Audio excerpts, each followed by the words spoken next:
Hello and welcome back, dear aspirants. NCERT के इस lecture series में today we are going to cover chapter 1 of the class 6 geography. इसमें सारे जितने important points, जितने facts आपको चैप्टर 1 में मिलने चाहिए, सब कुछ हमने इसमें इंक्लूड किया है। इसको पढ़ने के बाद दोबारा फैक्ट के पॉइंट ऑफ व्यू से NCERT पढ़ने की ज़रूरत नहीं पड़ेगी। तो आप किसी भी एग्ज़ाम की तैयारी कर रहे हो, सब में ये रिलेवेंट होगा, बी इट वनडे एग्ज़ाम और be it any civil services exam. Okay, तो फर्स्ट चैप्टर हमारा है, वो कहता है the earth in the solar system. Solar system में अर्थ, इसकी बात की जाती है।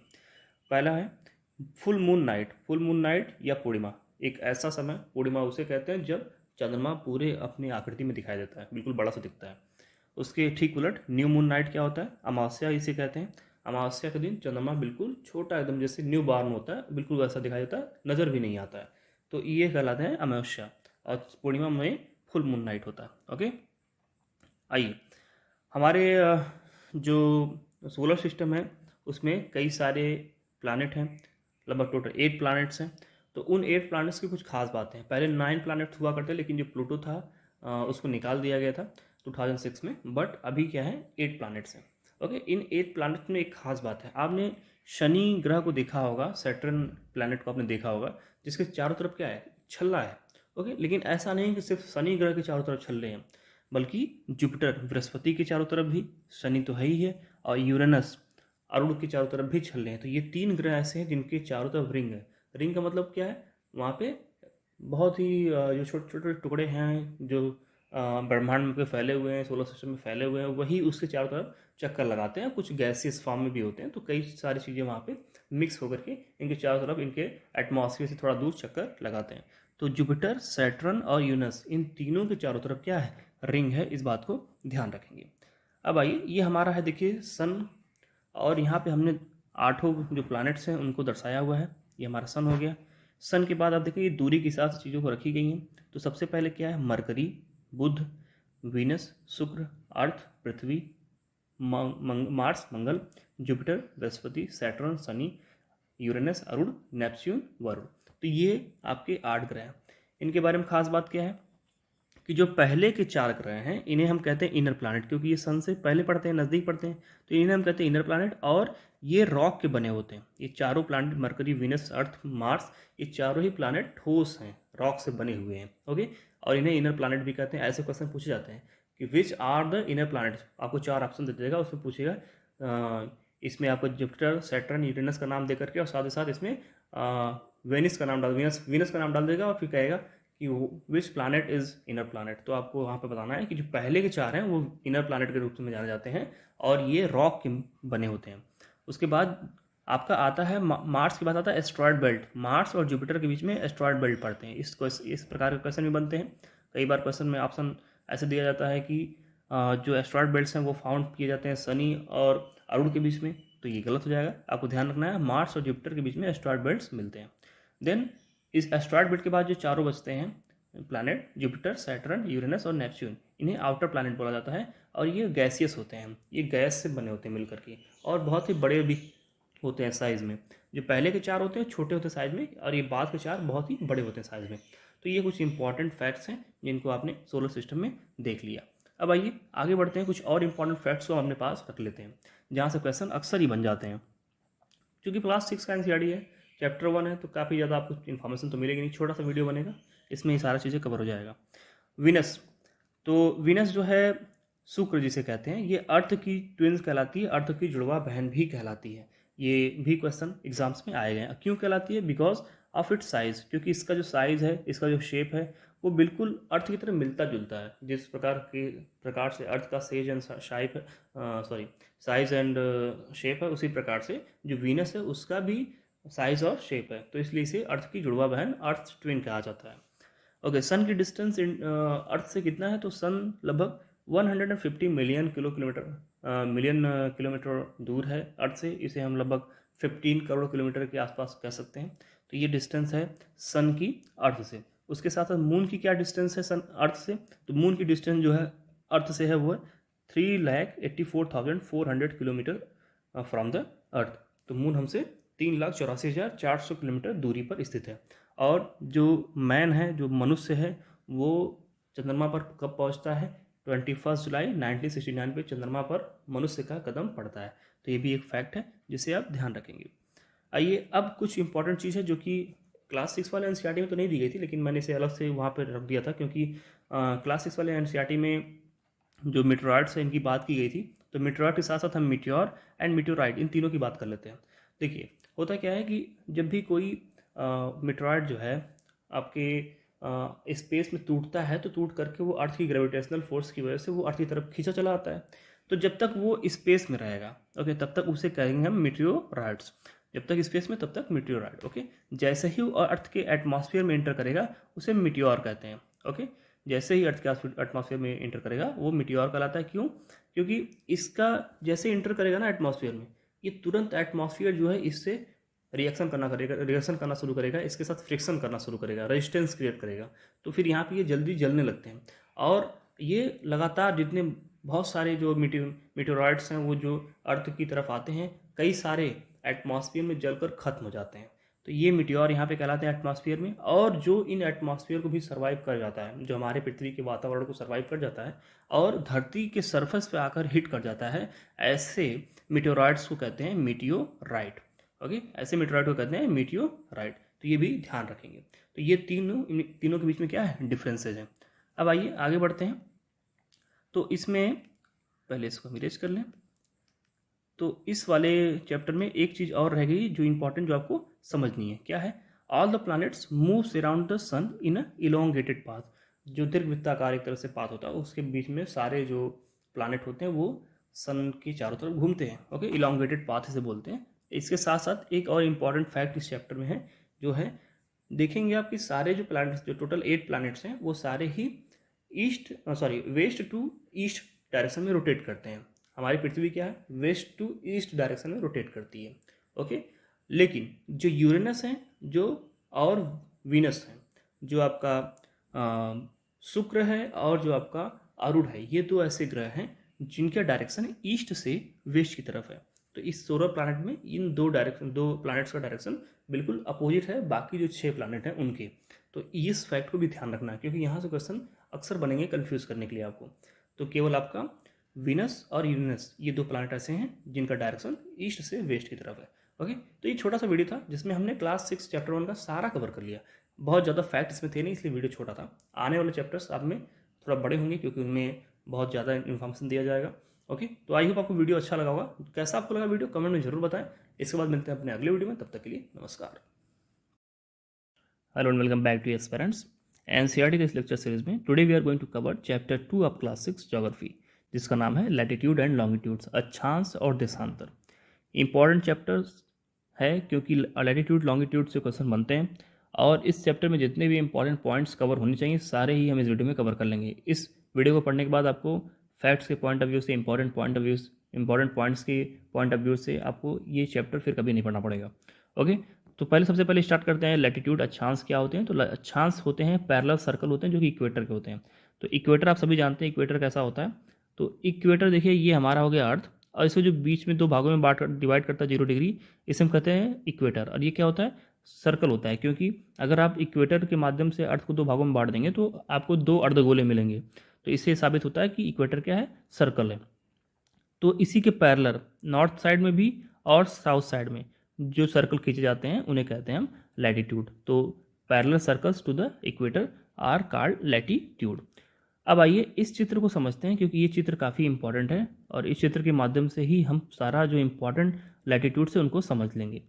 अब यहाँ पे आप देख पा रहे हैं ये हमने अर्थ को ड्रॉ किया है। इसमें ऊपर आपको नॉर्थ पोल, नीचे दिख रहा होगा साउथ पोल, बीच में यहाँ दिख रहा है 0 डिग्री, इसे कहते हैं इक्वेटर। अच्छा, ये जो फिगर है ये टेम्परेचर के आधार पर बनाया गया है। ध्यान रखेंगे, जो अर्थ टेम्परेचर रिसीव करता है सन से, उसके आधार पर बनाया गया है। तो 0 डिग्री से जब आप नॉर्थ में 23.5 डिग्री नॉर्थ लैटिट्यूड तक जाएंगे तो ये क्या है? ये आपका कहलाता है ट्रॉपिक ऑफ कैंसर कहलाता है, ट्रॉपिक ऑफ कैंसर। इसे हिंदी में हम कहते हैं कर्क रेखा।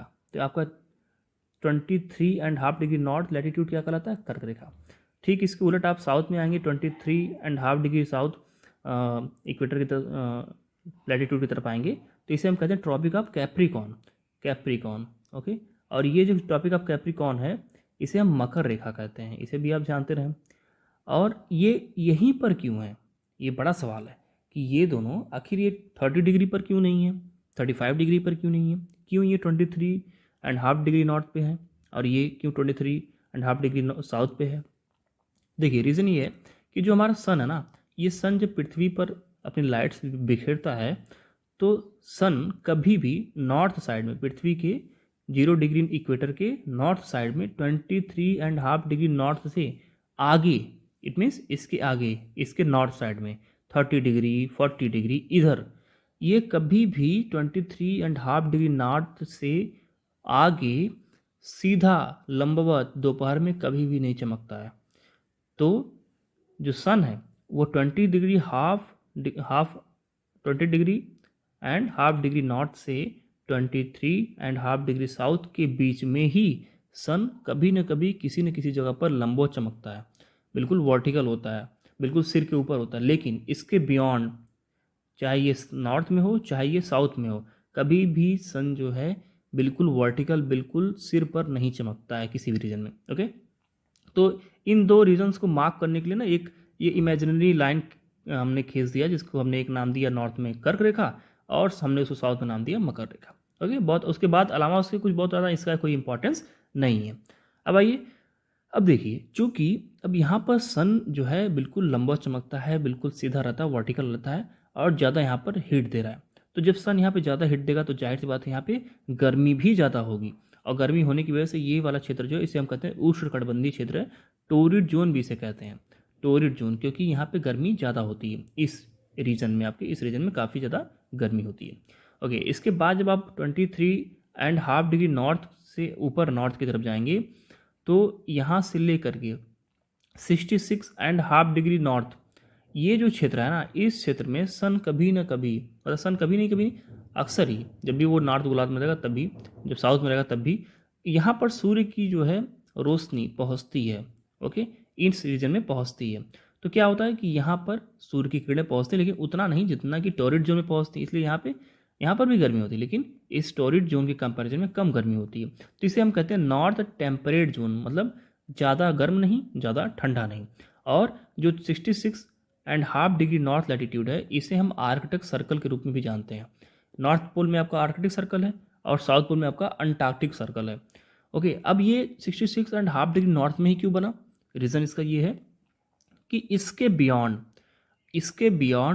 कभी भी जो सन है वो धरातल से ऊपर नहीं उठ पाता है, हमेशा धरातल से चिपक कर, मतलब उसकी किरणें जो है ना बिल्कुल तिरछी आती हैं। और इसके बियॉन्ड 6 महीने आप उत्तरी गोलार्ध में रात होती है, 6 महीने उत्तरी गोलार्ध में दिन होता है। तो जब सूर्य जो है उत्तरायण होता है, इट मीन्स जब सूर्य नदन हेमिस्फीयर में होता है, उस समय जो नॉर्थ पोल वाला हिस्सा होता है, जो फ्रिजिड जोन होता है, यहाँ पर दिन होता है। लेकिन जैसे ही सूर्य जो है सदर्न हेमिस्फीयर में चला जाता है, दक्षिणी गोलार्ध में चला जाता है, जो जो फ्रिजिड जोन है, यहाँ पर 6 महीने रात हो जाती है। तो इस वजह से इसको ये आर्कटिक सर्कल नाम दिया गया। और चूंकि यहाँ पर सूर्य की किरणें उठती ही नहीं सरफेस से ऊपर, तो यहाँ पे ज़्यादा हीट इनको मिल नहीं पाती, जिस वजह से यहाँ पे बहुत ठंड होती है। तो इसे हम कहते हैं फ्रिजिड जोन। तो हमने torrid zone, north temperate zone और फ्रिजिड जोन को समझ लिया। ठीक सिमिलर चीज़ें यहाँ पर हैं, साउथ टेम्परेट जोन और ये अंटार्कटिक सर्कल हो जाता है, यहाँ पे बस ये डिफरेंस होता है, बाकी फ्रिजिड जोन यहाँ पर भी देखने को मिलता है।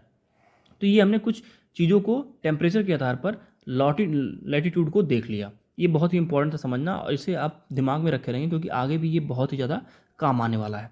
Okay, next question, next point, अब हम बात करेंगे लॉन्गिट्यूड्स की। तो लॉन्गिट्यूड्स क्या है? इमेजिनरी लाइन है on the globe running from north to south. अब ये आप मान लीजिए आपका अर्थ है, तो ये आपका देखिए यहाँ से, ये क्या है, जो नॉर्थ से साउथ इमेजिनरी लाइन है, जो कि अर्थ के नॉर्थ पोल को साउथ पोल से कनेक्ट करती हैं। सॉरी, इसको इस तरह से बनाते हैं, ये इमेजिनरी लाइन है जो अर्थ के नॉर्थ पोल को साउथ पोल से कनेक्ट करती है, उन्हें कहते हैं लॉन्गिट्यूड। ओके, देशांतर रेखाएं कहते हैं।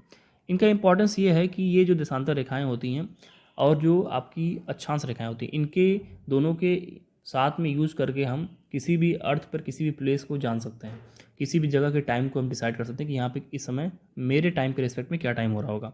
तो ये सब चीज़ें हमने थ्योरी वाले पार्ट में डिस्कस किया है, जो आपका थ्योरी वाला भी एक वीडियो आपको दिया जाता है एनसीईआरटी का, तो उसमें हमने इसको डिस्कस किया, वहाँ से आप कवर कर लेंगे। यहाँ हम बस फैक्ट वगैरह इंपॉर्टेंट पॉइंट्स देखेंगे। प्राइम मेरिडियन क्या है? Prime meridian passes through Greenwich, जो लंदन में स्थित ग्रीनविच है, जिसे 0 डिग्री प्राइम मेरिडियन जिसे कहते हैं, वो 0 डिग्री देशांतरी रेखा है, ये पास होती है यहाँ से। तो ये एक यहाँ और फैक्ट है यहाँ पे। 82 डिग्री एंड 30 मिनट ईस्ट वाला जो देशांतर रेखा है, जो लॉन्गिट्यूड है, ये अर्थ का इंडिया का स्टैंडर्ड टाइम जोन है, स्टैंडर्ड टाइम मेरिडियन है। मतलब भारत में जो टाइम कैलकुलेट किया था वो 82 डिग्री 30 मिनट ईस्ट से कैलकुलेट किया जाता है, और विश्व में जो कैलकुलेट किया था वो 0 डिग्री ग्रीनविच के पास से जो गुजरती है प्राइम मेरिडियन, उसके माध्यम से कैलकुलेट किया जाता है। Okay, next, how to calculate the time difference. तो टाइम डिफरेंस कैसे कैलकुलेट करते हैं, इसका मतलब क्या हो, जैसे मान लीजिए कि आप जो है 150 डिग्री ईस्ट पर हैं और दोपहर के 12 बज रहे हैं वहाँ पे, और आप जानना चाहते हैं कि इस समय 120 डिग्री वेस्ट साइड में क्या टाइम हो रहा होगा। तो इस तरह के क्वेश्चन को लगाने के लिए समझने के लिए आपको ये कैलकुलेट करना पड़ता है टाइम का डिफरेंस, और ये आपको आएगा जब आप लैटिट्यूड लॉन्गिट्यूड के बारे में अच्छे से समझेंगे, उनके बीच के डिफरेंसेस को समझेंगे, तब इस चीज़ को समझ पाएंगे। अच्छा, इस चीज़ के लिए आपको थ्योरी वाला पार्ट देखना पड़ेगा, उसमें हमने बहुत अच्छे से डिटेल में कई सारे क्वेश्चन भी सॉल्व करवाए हैं, और उसमें अच्छे से समझाया है कि कैसे इस प्रकार के टाइम को आप कैलकुलेट कर सकते हैं। तो आपको ये चीज़ें वहाँ से देख लेनी होंगी। ओके, तो ये हमने कवर कर लिया चैप्टर नंबर 2। तो आई होप कि आपको वीडियो पसंद आएगा, हमने सारे इंपॉर्टेंट पॉइंट्स में कवर कर लिए। तो इसके बाद जैसा लगा आपको वीडियो, उसके हिसाब से आप कमेंट करें। इसके बाद मिलते हैं अपने अगले वीडियो में, तब तक के लिए नमस्कार। Hello and welcome back dear parents. NCERT की समरी में आप सभी का स्वागत है। आज हम चैप्टर 3 आप क्लास 6 ज्योग्राफी कवर करेंगे, जिसका नाम है मोशन ऑफ द अर्थ। अर्थ की गतियाँ, जो अर्थ में विभिन्न प्रकार की गतियाँ होती हैं, उनके बारे में आज हम चर्चा करेंगे। ओके, तो मेनली आप सभी जानते हैं जो अर्थ है वो 2 प्रकार की गति करती है। कौन कौन सी ऐसी गतियाँ हैं अर्थ की?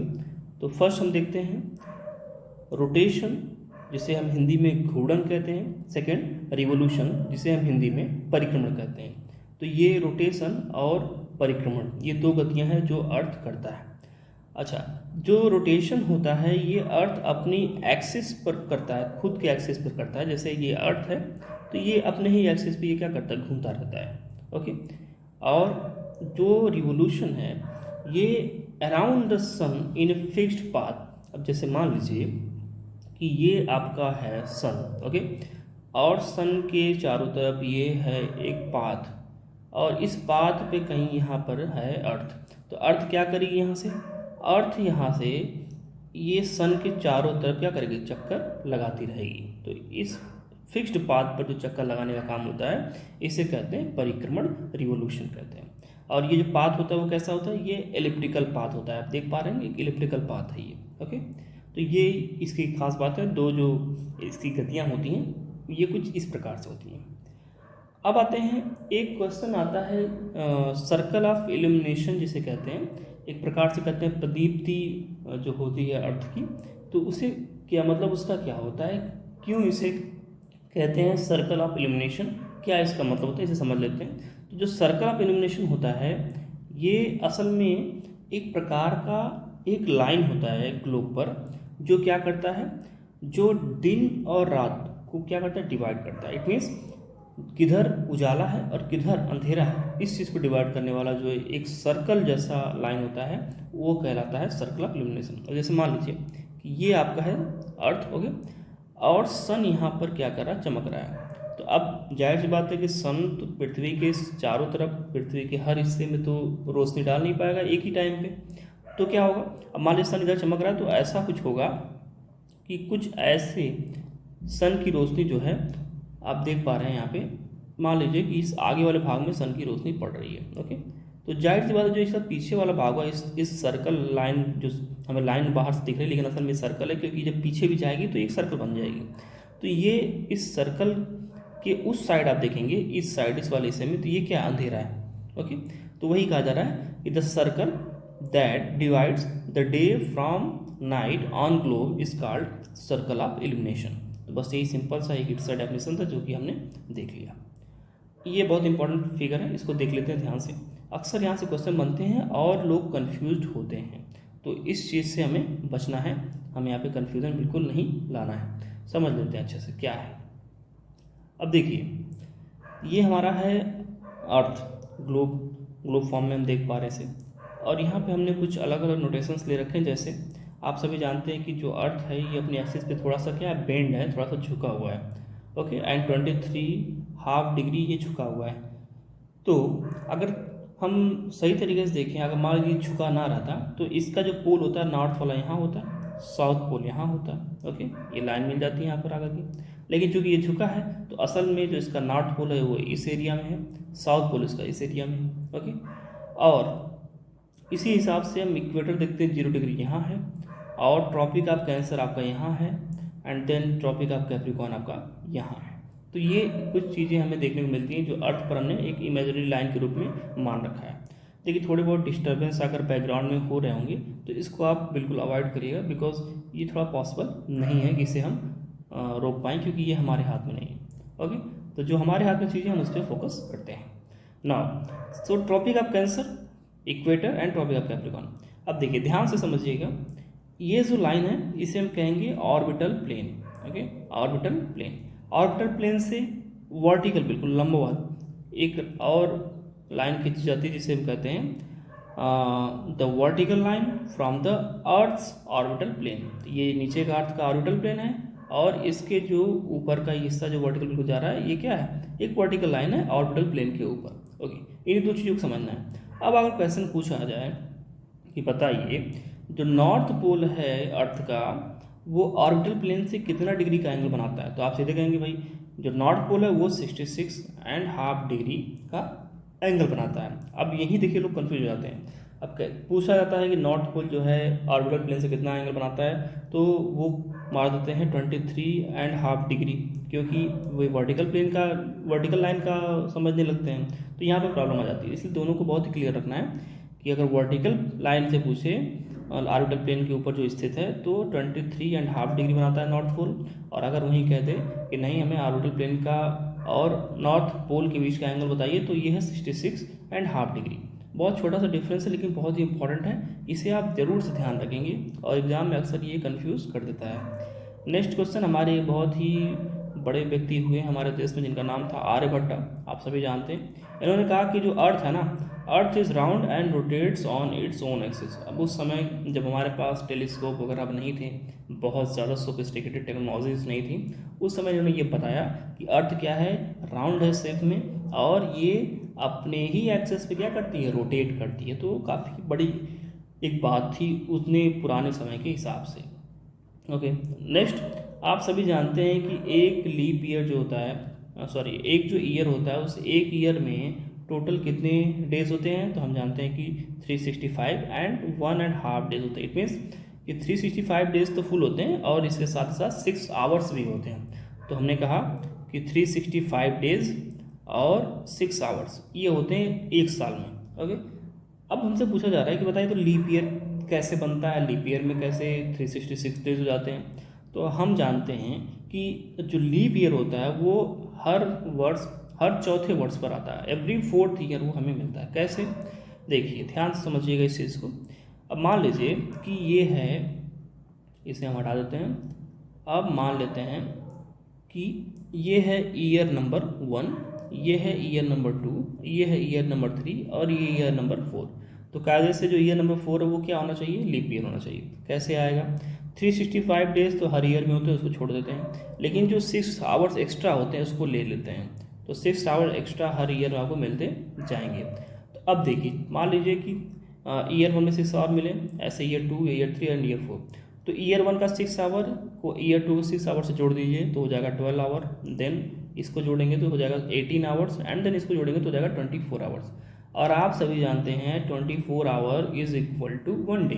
ओके, तो होता ये है कि जब 4 सालों में 6-6 घंटे को जो कि 365 डे के अलावा आता है उनको जोड़ देते हैं, तो वो 4 साल बाद एक दिन पूरा कंप्लीट हो जाता है। तो यही जो एक दिन कंप्लीट होता है ना, इसी को चौथे साल में हम 365 डेज न कह करके कह देते हैं 365 days plus 1 is equal to 366 days होता है चौथे साल में, जो कि क्या कहलाता है, एक लीप ईयर कहलाता है। तो लीप ईयर आपको समझ में आ गया होगा that it has 366 days. Okay, और इसमें कि कैसे एक डेज एक्स्ट्रा बढ़ जाते हैं इसको भी हमने समझ लिया।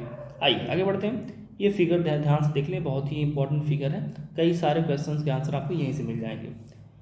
अब देखिए ये बीच में है सन, ओके, और इसके किनारे किनारे है अर्थ का मूवमेंट, अर्थ का रिवोल्यूशन वाला एक आपको फिगर मूवमेंट दिखाया गया है। अच्छा, आप सभी जानते हैं 2 चीज़ें आप जानते रहें। पहली बात तो ये है कि जो ये अर्थ है ना, अर्थ 21 मार्च को क्या होता है, सन के ऊपर बिल्कुल वर्टिकल होता है, लंबवत होता है। उसके बाद क्या करता है ये, इसके बाद ये जाता है ट्रॉपिक ऑफ कैंसर की तरफ, इट मीन्स कर्क रेखा की तरफ जाता है, धीरे धीरे नॉर्थ में बढ़ेगा। जैसे ये है आपका 0 डिग्री मान लीजिए इक्वेटर है, इधर आपका नॉर्थ है और इधर आपका साउथ है। तो आप ये जान लें पहले कि 21 मार्च को अर्थ जो होता है इक्वेटर पे बिल्कुल लंबवत होता है, ओके। और इसके बाद ये नॉर्थ की तरफ जाता है। जब नॉर्थ की तरफ ये जाएगा तो क्या होगा कि ये 21 जून को, ध्यान रखें 21 जून को ये ट्रॉपिक ऑफ कैंसर, जिसे हम 23.5 डिग्री नॉर्थ के नाम से भी जानते हैं, इसके ऊपर बिल्कुल लंबवत होता है, बिल्कुल वर्टिकल होता है, ओके।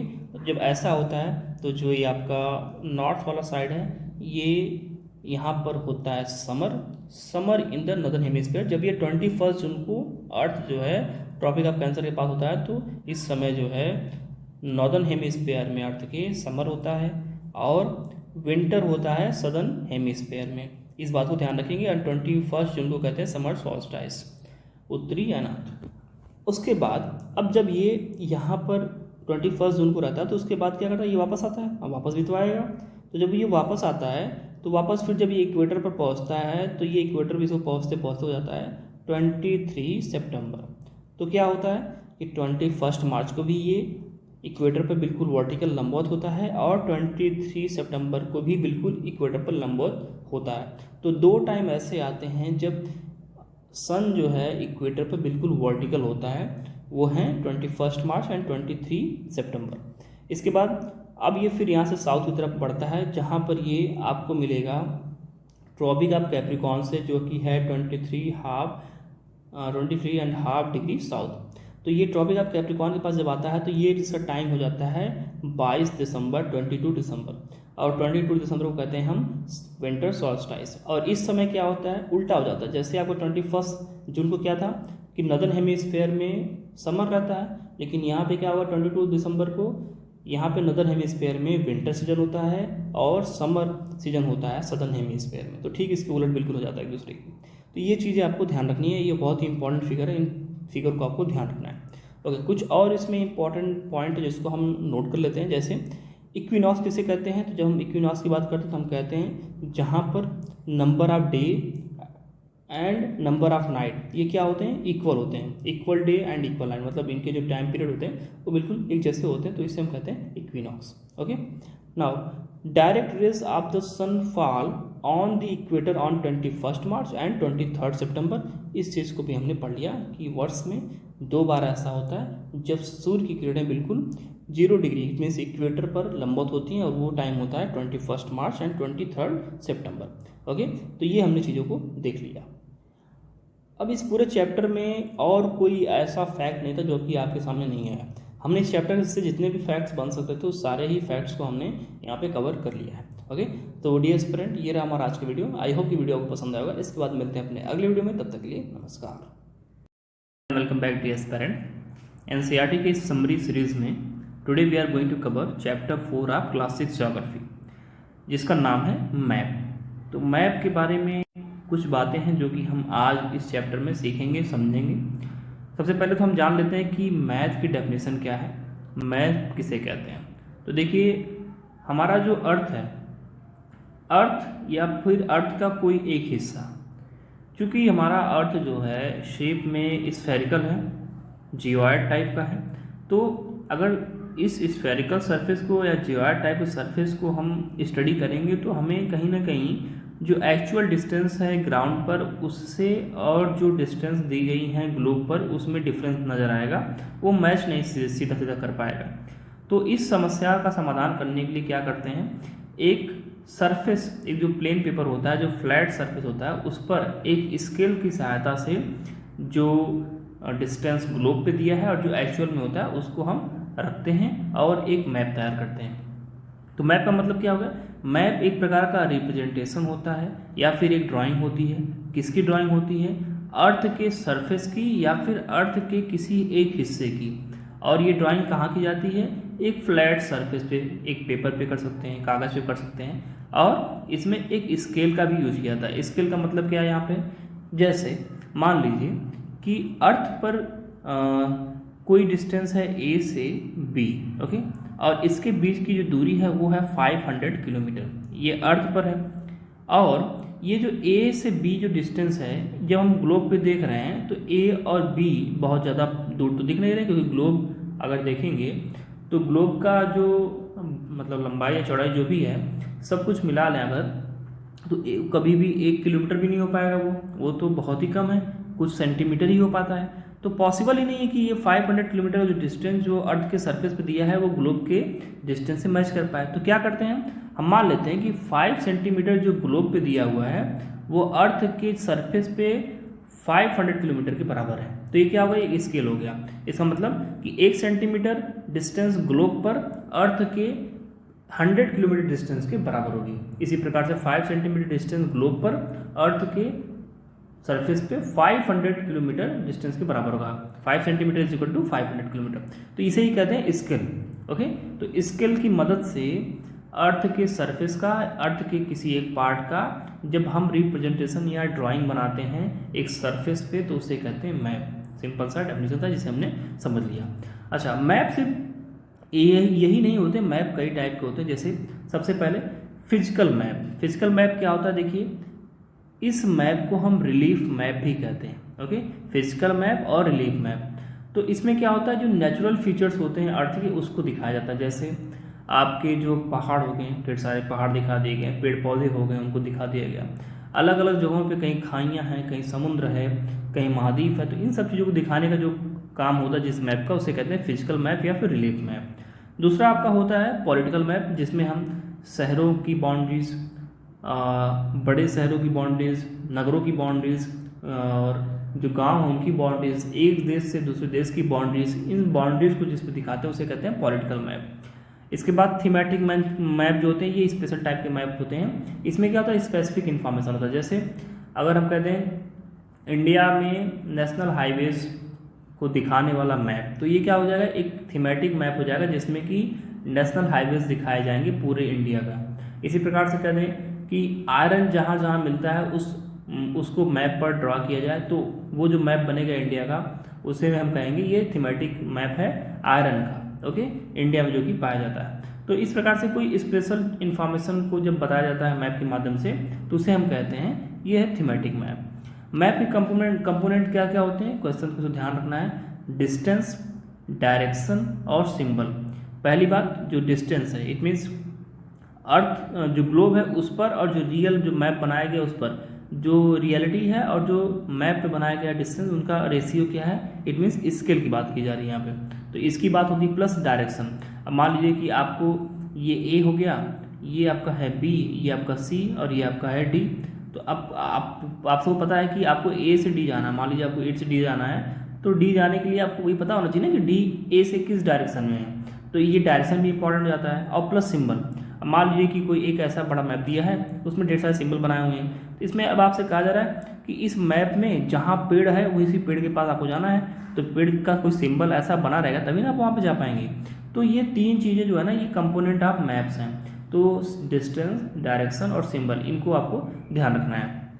नाउ नेक्स्ट स्केल की बात करते हैं। तो स्केल का एक डेफिनेशन यहाँ पे दिया हुआ है, scale is a ratio between the actual distance on the ground and the distance shown on the map. जो मैप दिया है उस पर जो डिस्टेंस है और जो डिस्टेंस आपका जो एक्चुअल डिस्टेंस है, उन दोनों का जो रेशियो होता है उसे कहते हैं स्केल। हमने कहा कि अगर मान लीजिए मैप पे दिया है 5 सेंटीमीटर, ओके, तो ये 5 सेंटीमीटर अगर मान लीजिए कि हमने ए से बी के बीच में मैप पर दिखाया है और 5 सेंटीमीटर का डिस्टेंस रखा हुआ है, जबकि रियल में ग्राउंड पे ए से बी के बीच की डिस्टेंस कितनी है, 500 किलोमीटर। तो यहाँ पे क्या होगा, जो स्केल बना हमने किस तरह का स्केल लिया है, 1 centimetre is equal to 100 kilometre. तो ये हमारा स्केल हो गया।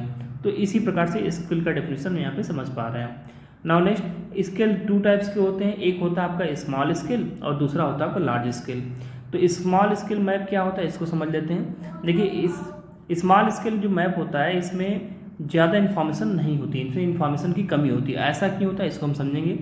जैसे देखिए, अब मान लीजिए कोई एक ये मैप है, ओके, अब इसमें जो मैप में 5 सेंटीमीटर का जो डिस्टेंस है, असल में वो जो ग्राउंड है वो डिस्टेंस 500 किलोमीटर के बराबर है। इट मीन्स बहुत ही बड़े एरिया को बहुत ही छोटा एरिया करके दिखाया गया है एक मैप पर। तो जाहिर सी बात है, एक बड़े एरिया को जब छोटे एरिया में करके दिखाएंगे तो बहुत सारी इन्फॉर्मेशन आपको छोड़नी पड़ेगी, क्योंकि छोटे ही से ही जगह में एक बड़े एरिया के सारे इन्फॉर्मेशन तो आ नहीं पाएंगे। तो इस वजह से क्या हो जाएगा कि इस बड़े जो स्मॉल स्केल मैप होता है, जैसे 5 सेंटीमीटर 500 किलोमीटर के बराबर है, तो ये स्मॉल स्केल मैप है। तो इस तरह के मैप में जो इन्फॉर्मेशन होती है वो कम होती है। लेकिन इसके ठीक उलट जो लार्ज स्केल मैप होता है, जहाँ पे 5 सेंटीमीटर जो मैप पे दिया गया है वो एक्चुअल ग्राउंड में 500 मीटर के ही बराबर है। तो अब 500 मीटर छोटा एरिया है, और अगर 500 मीटर की चीज़ों को आप 5 सेंटीमीटर के मैप में दिखाना चाहते हैं तो आप कंपेरेटिवली ज़्यादा इन्फॉर्मेशन को दिखा पाएंगे।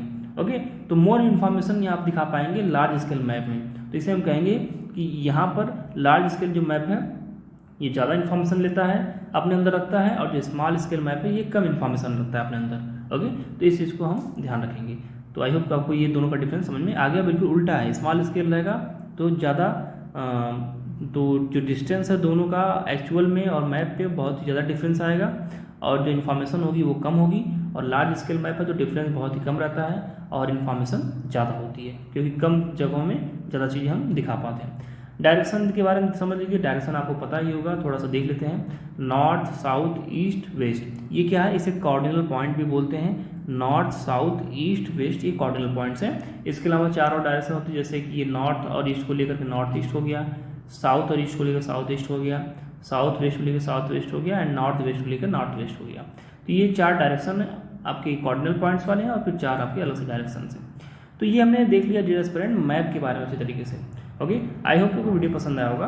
अच्छा, एक चीज़ और, अगर आप कोई क्वेश्चन आंसर लिख करके ग्रुप में सबमिट करना चाहते हैं तो आपके पास इसके लिए तरीका हमने दे रखा है। इसमें आपको करना कुछ नहीं है, बस अपने आंसर्स को सबमिट करना है। एक टेलीग्राम ग्रुप है जिसका नाम है चांसले टाइम। तो चांसले टाइम ये एक ग्रुप है जिसमें आप खुद भी मैसेज कर सकते हैं, और एक आपका है चांसले करके केवल, जिसमें मैं एक चैनल है, इससे आपको कोई भी इन्फॉर्मेशन देनी हो तो उसको ब्रॉडकास्ट किया जाता है। तो दोनों ही चैनल से आप जुड़ जाएं, जिसके माध्यम से आपको कोई भी जानकारी आसानी से मिल जाएगी। तो डियर स्टूडेंट, ये रहा हमारा आज का वीडियो। आई होप कि आपको वीडियो पसंद आया होगा। इसके बाद मिलते हैं अपने अगले वीडियो में, तब तक के लिए नमस्कार। Hello and welcome back dear friends. NCERT summary में आप सभी का स्वागत है।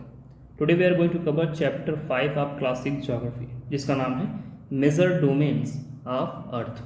अर्थ के जो मेजर डोमेन्स हैं उनके बारे में हम चर्चा करेंगे। ओके, तो अर्थ के मेजर डोमेन्स की बात जब करते हैं तो इसमें हमारे सामने 3 मुख्य रूप से और कुल मिलाकर के 4 जो है अर्थ के डोमेन में नजर आते हैं। कौन कौन से, उसके नाम को देख लेते हैं। सबसे पहला लिथोस्फीयर, जिसे हम स्थल मंडल कहते हैं, देन एटमॉस्फेयर, वायुमंडल, हाइड्रोस्फीयर, जल मंडल, और इसके साथ ही साथ इन तीनों के मिलन से, इन तीनों के कॉम्बिनेशन से बनता है जो, उसे कहते हैं बायोस्फीयर।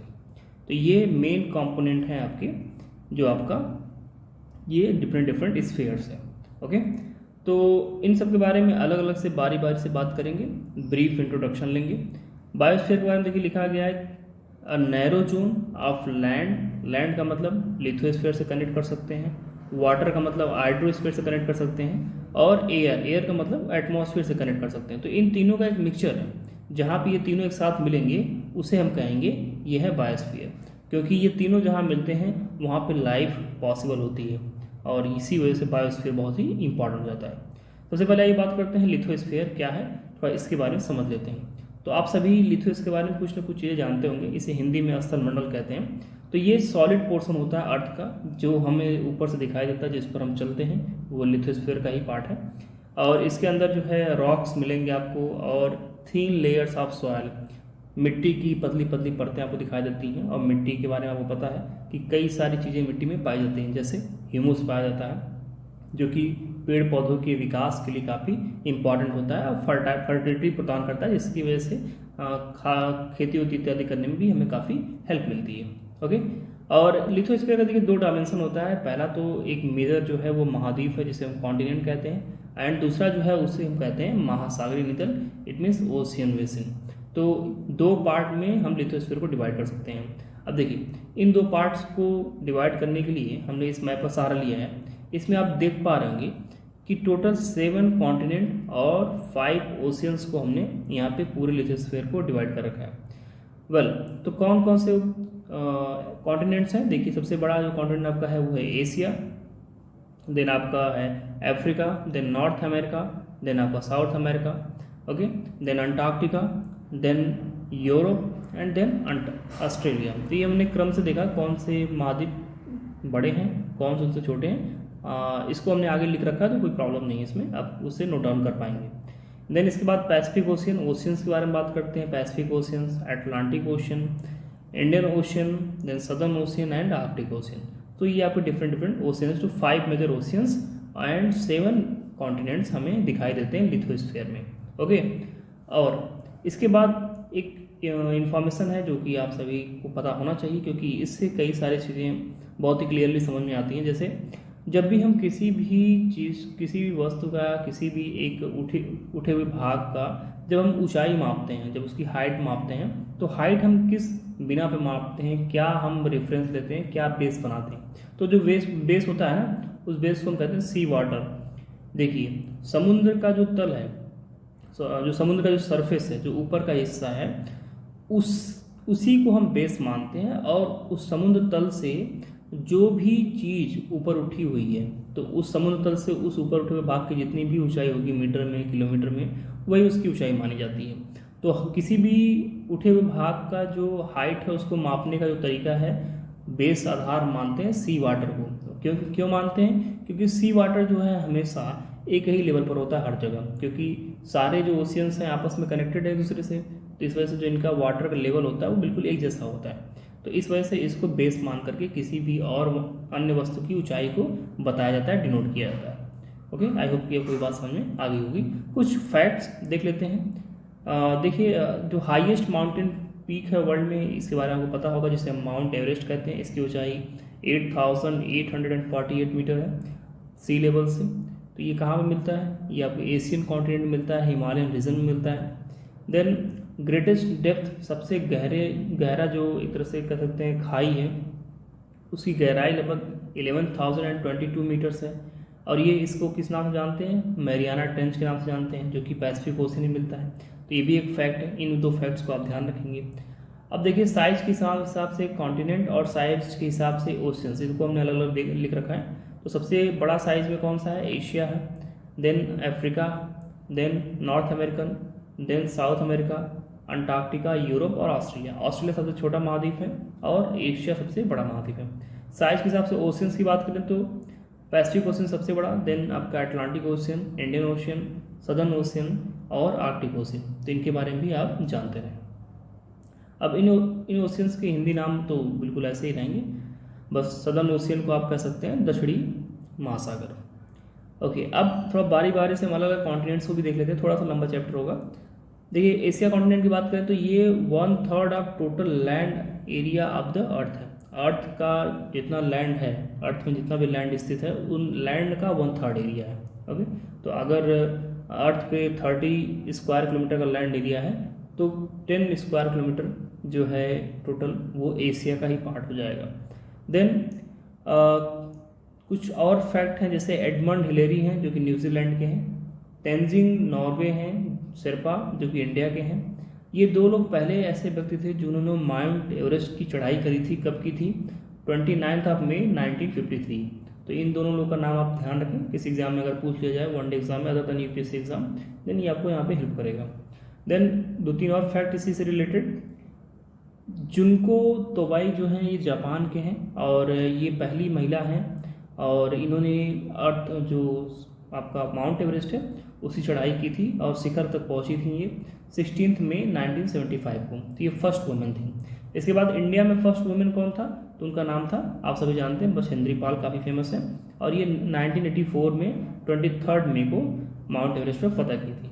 तो इनका भी नाम आप याद रख सकते हैं। अब आते हैं अफ्रीकन कॉन्टिनेंट, बात करते हैं क्या अफ्रीका में खास बात है। अभी कम इन्फॉर्मेशन देखेंगे, बहुत ज़्यादा इन्फॉर्मेशन साथ में हम लेकर नहीं चलेंगे। तो ये एकमात्र ऐसा कॉन्टिनेंट है, एकमात्र ऐसा महाद्वीप है जिससे ट्रॉपिक ऑफ कैंसर, कर्क रेखा, इक्वेटर भूमध्य रेखा और ट्रॉपिक ऑफ कैप्रिकॉर्न, मकर रेखा, ये तीनों ही पास होती हैं। और कोई भी कॉन्टिनेंट ऐसा नहीं है जहाँ से ये तीनों रेखाएं पास हो, ओके। और सहारा रेगिस्तान जो दुनिया का सबसे बड़ा गर्म वाला रेगिस्तान है, हॉट रेगिस्तान है, हॉट डेजर्ट है, वो कहाँ मिलता है? वो भी अफ्रीकन कॉन्टिनेंट में ही मिलता है। और विश्व की सबसे लार्जेस्ट एक्चुअली ये लार्जेस्ट नहीं है, ये तो लॉन्गेस्ट है, रिवर जो है नील जिसे बोलते हैं, ये कहाँ मिलती है? आपकी अफ्रीका में मिलती है। ओके, तो ये भी एक फैक्ट आप इससे ध्यान रखेंगे। नाउ नॉर्थ अमेरिका और साउथ अमेरिका के बारे में क्या है, कुछ खास बातें तो नहीं है, लेकिन फिर भी जान लें कि ये जो नॉर्थ अमेरिका है ये साउथ अमेरिका से कैसे कनेक्टेड है? एक नैरो स्ट्रिप ऑफ लैंड से कनेक्टेड है, जिसे हम इस्थमस ऑफ पनामा कहते हैं। तो इस्थमस क्या होता है इसे हम अभी आगे समझेंगे, लेकिन अभी ध्यान रखें कि north American continent south American continent से एक स्ट्रिप ऑफ लैंड से कनेक्टेड, जिसको हम कहते हैं isthmus of Panama. South America की बात करते हैं तो ये वर्ल्ड्स लॉन्गेस्ट माउंटेन रेंज, मतलब सबसे लंबा माउंटेन रेंज साउथ अमेरिका में पाया जाता है, जिसका नाम है एंडीज। ओके, तो एंडीज के बारे में भी ध्यान रखेंगे। एंडीज कहाँ मिलता है? साउथ अमेरिका में मिलता है। एक और फैक्ट, यूराल माउंटेन जो है, जो यूराल पर्वत है, ये यूरोप को एशिया महाद्वीप से अलग करता है, तो ये भी एक फैक्ट है, इसे भी ध्यान रखेंगे। अब आइए समझ लेते हैं इस्थमस क्या होता है, स्ट्रेट क्या होता है, इसको समझ लेते हैं। अक्सर ये कंफ्यूज करते हैं। देखिए ध्यान रखें, इस्थमस क्या होता है? एक नैरो स्ट्रिप ऑफ लैंड होता है, जो कि लैंड दो बड़े बड़े लैंड मास को क्या करता है? जोड़ता है। देखिए ये पतला सा जमीन का एक टुकड़ा जो है नॉर्थ अमेरिकन और साउथ अमेरिकन कॉन्टिनेंट को क्या करता है? आपस में जोड़ रहा है। ओके, तो इसे कहते हैं इस्थमस कहते हैं। उसके बाद अगर बात करें हम स्ट्रेट क्या होता है, तो स्ट्रेट क्या होता है? एक नैरो पासेज ऑफ वाटर होता है, जो कि दो बड़े बड़े वाटर बॉडीज को क्या करता है? आपस में कनेक्ट करता है। जैसे यहाँ पे इंडिया और श्रीलंका के बीच में देखेंगे, इसे हम कहते हैं पाक स्ट्रेट कहते हैं। पाक स्ट्रेट क्या करता है? ये जो बे ऑफ बंगाल है और जो आपका इंडियन ओशियन, इनको आपस में कनेक्ट करता है, जो कि बड़े बड़े वाटर बॉडी हैं। तो ये इस्थमस और हो गया आपका स्ट्रेट, इनका मतलब यही होता है। ओके, नाउ अंटार्कटिका की बात करें तो अंटार्कटिका देखिए ये पूरी तरीके से सदर्न हेमिस्फीयर मतलब कि दक्षिणी गोलार्ध में स्थित एक महाद्वीप है, और साउथ पोल जो है ना वो बिल्कुल इसके सेंटर में मिलता है। मतलब जो साउथ पोल का, जैसे ये अर्थ है तो अर्थ में ऊपर नॉर्थ पोल है, ये साउथ पोल है, तो ये साउथ पोल जो है ना ये सदर्न जो आपका अंटार्कटिका है इसके बीच में लगभग मिलता है। तो ये भी एक फैक्ट है। और परमानेंटली यहाँ पे कोई ह्यूमन सेटलमेंट है नहीं, और ज़्यादातर यहाँ पे जो है थिक आइस ही रहता है, बहुत ही मोटी परत रहती है आइस की, तो यहाँ पे मनुष्यों का रहना थोड़ा मुश्किल है। ओके, और यहाँ पे क्या होता है? ज़्यादातर रिसर्च वाला काम होता है, तो रिसर्च के लिए अलग अलग देशों ने अपने अपने रिसर्च स्टेशन को स्थापित कर रखा है। भारत ने किया है, दक्षिण गंगोत्री, मैत्री और भारती नाम से भारत के 3 रिसर्च स्टेशन यहाँ पर मौजूद हैं, लेकिन इसमें से मैत्री और भारती अभी ऑपरेशनल है, दक्षिणी गंगोत्री जो है इसमें बंद हो चुका है। ओके, यूरोप और ऑस्ट्रेलिया महाद्वीप को देख लेते हैं, तो यूरोप के बारे में कुछ खास नहीं दिया था इस चैप्टर में, तो 6th लार्जेस्ट है, आपको पता है इसके बारे में। ऑस्ट्रेलिया की बात करते हैं तो ये south pole lies almost at the centre of this continent. Sorry, ये तो मामला जो है ये ऑस्ट्रेलिया के बारे में कुछ खास बात नहीं, ये अंटार्कटिका वाला कॉपी पेस्ट यहाँ पे हो गया है, तो इसको आप अंटार्कटिका वाले में जोड़ लेंगे, वहाँ पे ह्यूमन सेटलमेंट भी नहीं है, तो इसे भी ध्यान रखेंगे। अब आइए, हमने बात करी लिथोस्फीयर का, अब बात करते हैं हाइड्रोस्फीयर की। तो हाइड्रोस्फीयर में क्या है? सबसे पहली बात तो ये है कि 97.5% जितना भी जल उपस्थित है पूरे अर्थ पे, उसमें 97.5% जो जल है वो ओशियन वाटर है, मतलब कि खारा पानी है। तो केवल बचा हुआ जो 2.5% वाटर है यही फ्रेश वाटर है, और इसी में सारा काम हमको करना है, अपना पीने का, खाना बनाने का, इंडस्ट्री में जहाँ जहाँ भी पानी की ज़रूरत है, वो केवल 2.5% of water which is available on the earth, हमें उससे ही केवल काम चलाना है। ओके, जो आपका अर्थ है उसका 71% हिस्सा जो है वाटर से ढका हुआ है, और 29% हिस्सा लैंड से ढका हुआ है। चूँकि 71% हिस्से पे वाटर है, इस वजह से क्या होता है कि जब अर्थ को स्पेस से देखते हैं तो ये ब्लू दिखाई देता है, इसीलिए अर्थ को हम ब्लू प्लैनेट भी कहते हैं। तो ये भी एक फैक्ट है, इसे भी ध्यान रखेंगे। ओके, 3 चीफ मूवमेंट्स 2 बार हो चुके हैं। Movements of ocean water are the waves, tides and ocean current. जो समुद्र का जल है वो 3 प्रकार से गति करता है, एक तो जो वेव्स के रूप में करता है, दूसरा जो टाइड जो ज्वार आते हैं, और करंट जो कि धाराओं के रूप में गति करता है। ओके, अब अलग अलग महासागर के बारे में देख लेते हैं। तो पैसिफिक ओशियन क्या है? वर्ल्ड का सबसे लार्जेस्ट ओशियन है, सबसे बड़ा है, और ये अर्थ के पूरे अर्थ का 1/3 भाग पे फैला हुआ है। इट मीन्स अगर पूरा अर्थ जो है 30 स्क्वायर किलोमीटर में फैला हुआ है, तो 10 स्क्वायर किलोमीटर में केवल आपका पैसिफिक ओशियन है। सोचिए कितना बड़ा होगा। मैरियाना ट्रेंच की बात हमने किया ही था, जो कि डीपेस्ट पार्ट ऑफ द अर्थ है, ये वो पैसिफिक ओशन में ही मिलता है। और पैसिफिक ओशन का जो शेप है वो ऑलरेडी वो लगभग सर्कुलर है, मतलब एक तरह से चक्री में है, गोलाकार में है। Okay, now next Atlantic ocean की बात करते हैं। तो अटलांटिक ओशन जो है सेकंड लार्जेस्ट ओशियन है और इसका जो शेप है वो एस टाइप में शेप है और ये काफ़ी बिजी होता है। कॉमर्स के पॉइंट ऑफ व्यू से यहाँ पे इस ओशियन के माध्यम से व्यापार काफ़ी ज़्यादा होता है, काफ़ी सारे जलयान शिप्स यहाँ से गुजरते हैं। बात करते हैं इंडियन ओशन की, तो इसका जो शेप है वो ऑलमोस्ट ट्रायंगुलर है, मतलब त्रिकोणी है, तो इसे भी ध्यान रखें, कई बार एग्जाम्स में शेप के बारे में भी क्वेश्चन पूछ लिया जाता है। नेक्स्ट एटमॉस्फेयर की बात करते हैं, वायुमंडल की बात करते हैं। तो देखिए अर्थ का जो वायुमंडल है वो एक लेयर ऑफ गैस से जुड़ा हुआ है, मतलब ढका हुआ है, जैसे पतली चादर है हवा की जिसके माध्यम से एटमॉस्फेयर बना हुआ है। इसमें ढेर सारे अलग अलग टाइप के गैसेस होते हैं और जो ये आपका एटमॉस्फेयर है ये लगभग 1600 किलोमीटर की ऊंचाई तक पाया जाता है, इसे भी ध्यान रखेंगे। और ये मेनली जो है नाइट्रोजन और ऑक्सीजन गैस से मिलकर बना है, जिसमें नाइट्रोजन 78% है और ऑक्सीजन 21% है और बाकी बचे आर्गन, कार्बन डाइऑक्साइड जैसे गैसों से 1% में जो बाकी आते हैं, इनसे मिलकर ये वायुमंडल बना हुआ है।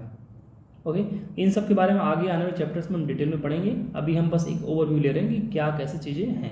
एटमॉस्फेयर को 5 लेयर्स में डिवाइड किया गया है। कौन कौन से 5 लेयर हैं तो इसे भी देख लें। अब ये मत समझिएगा कि ये लेयर एकदम बिल्कुल इक्वल साइज के हैं, ऐसा नहीं, बस इसको दिखाने के लिए सब बना दिया गया है। बहुत से क्षोभमंडल जो है ज़्यादा नहीं 12 किलोमीटर की ऊंचाई तक है, समतापमंडल 50 किलोमीटर की ऊंचाई तक है, इसी प्रकार से मध्यमंडल 80 किलोमीटर की ऊंचाई तक है, तापमंडल 500 किलोमीटर की ऊंचाई तक है, इसके बाद वायुमंडल।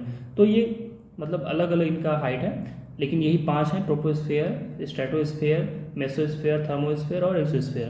तो ये 5 अलग अलग लेयर्स में जो एटमॉस्फेयर उसको क्या किया गया, बांटा गया है।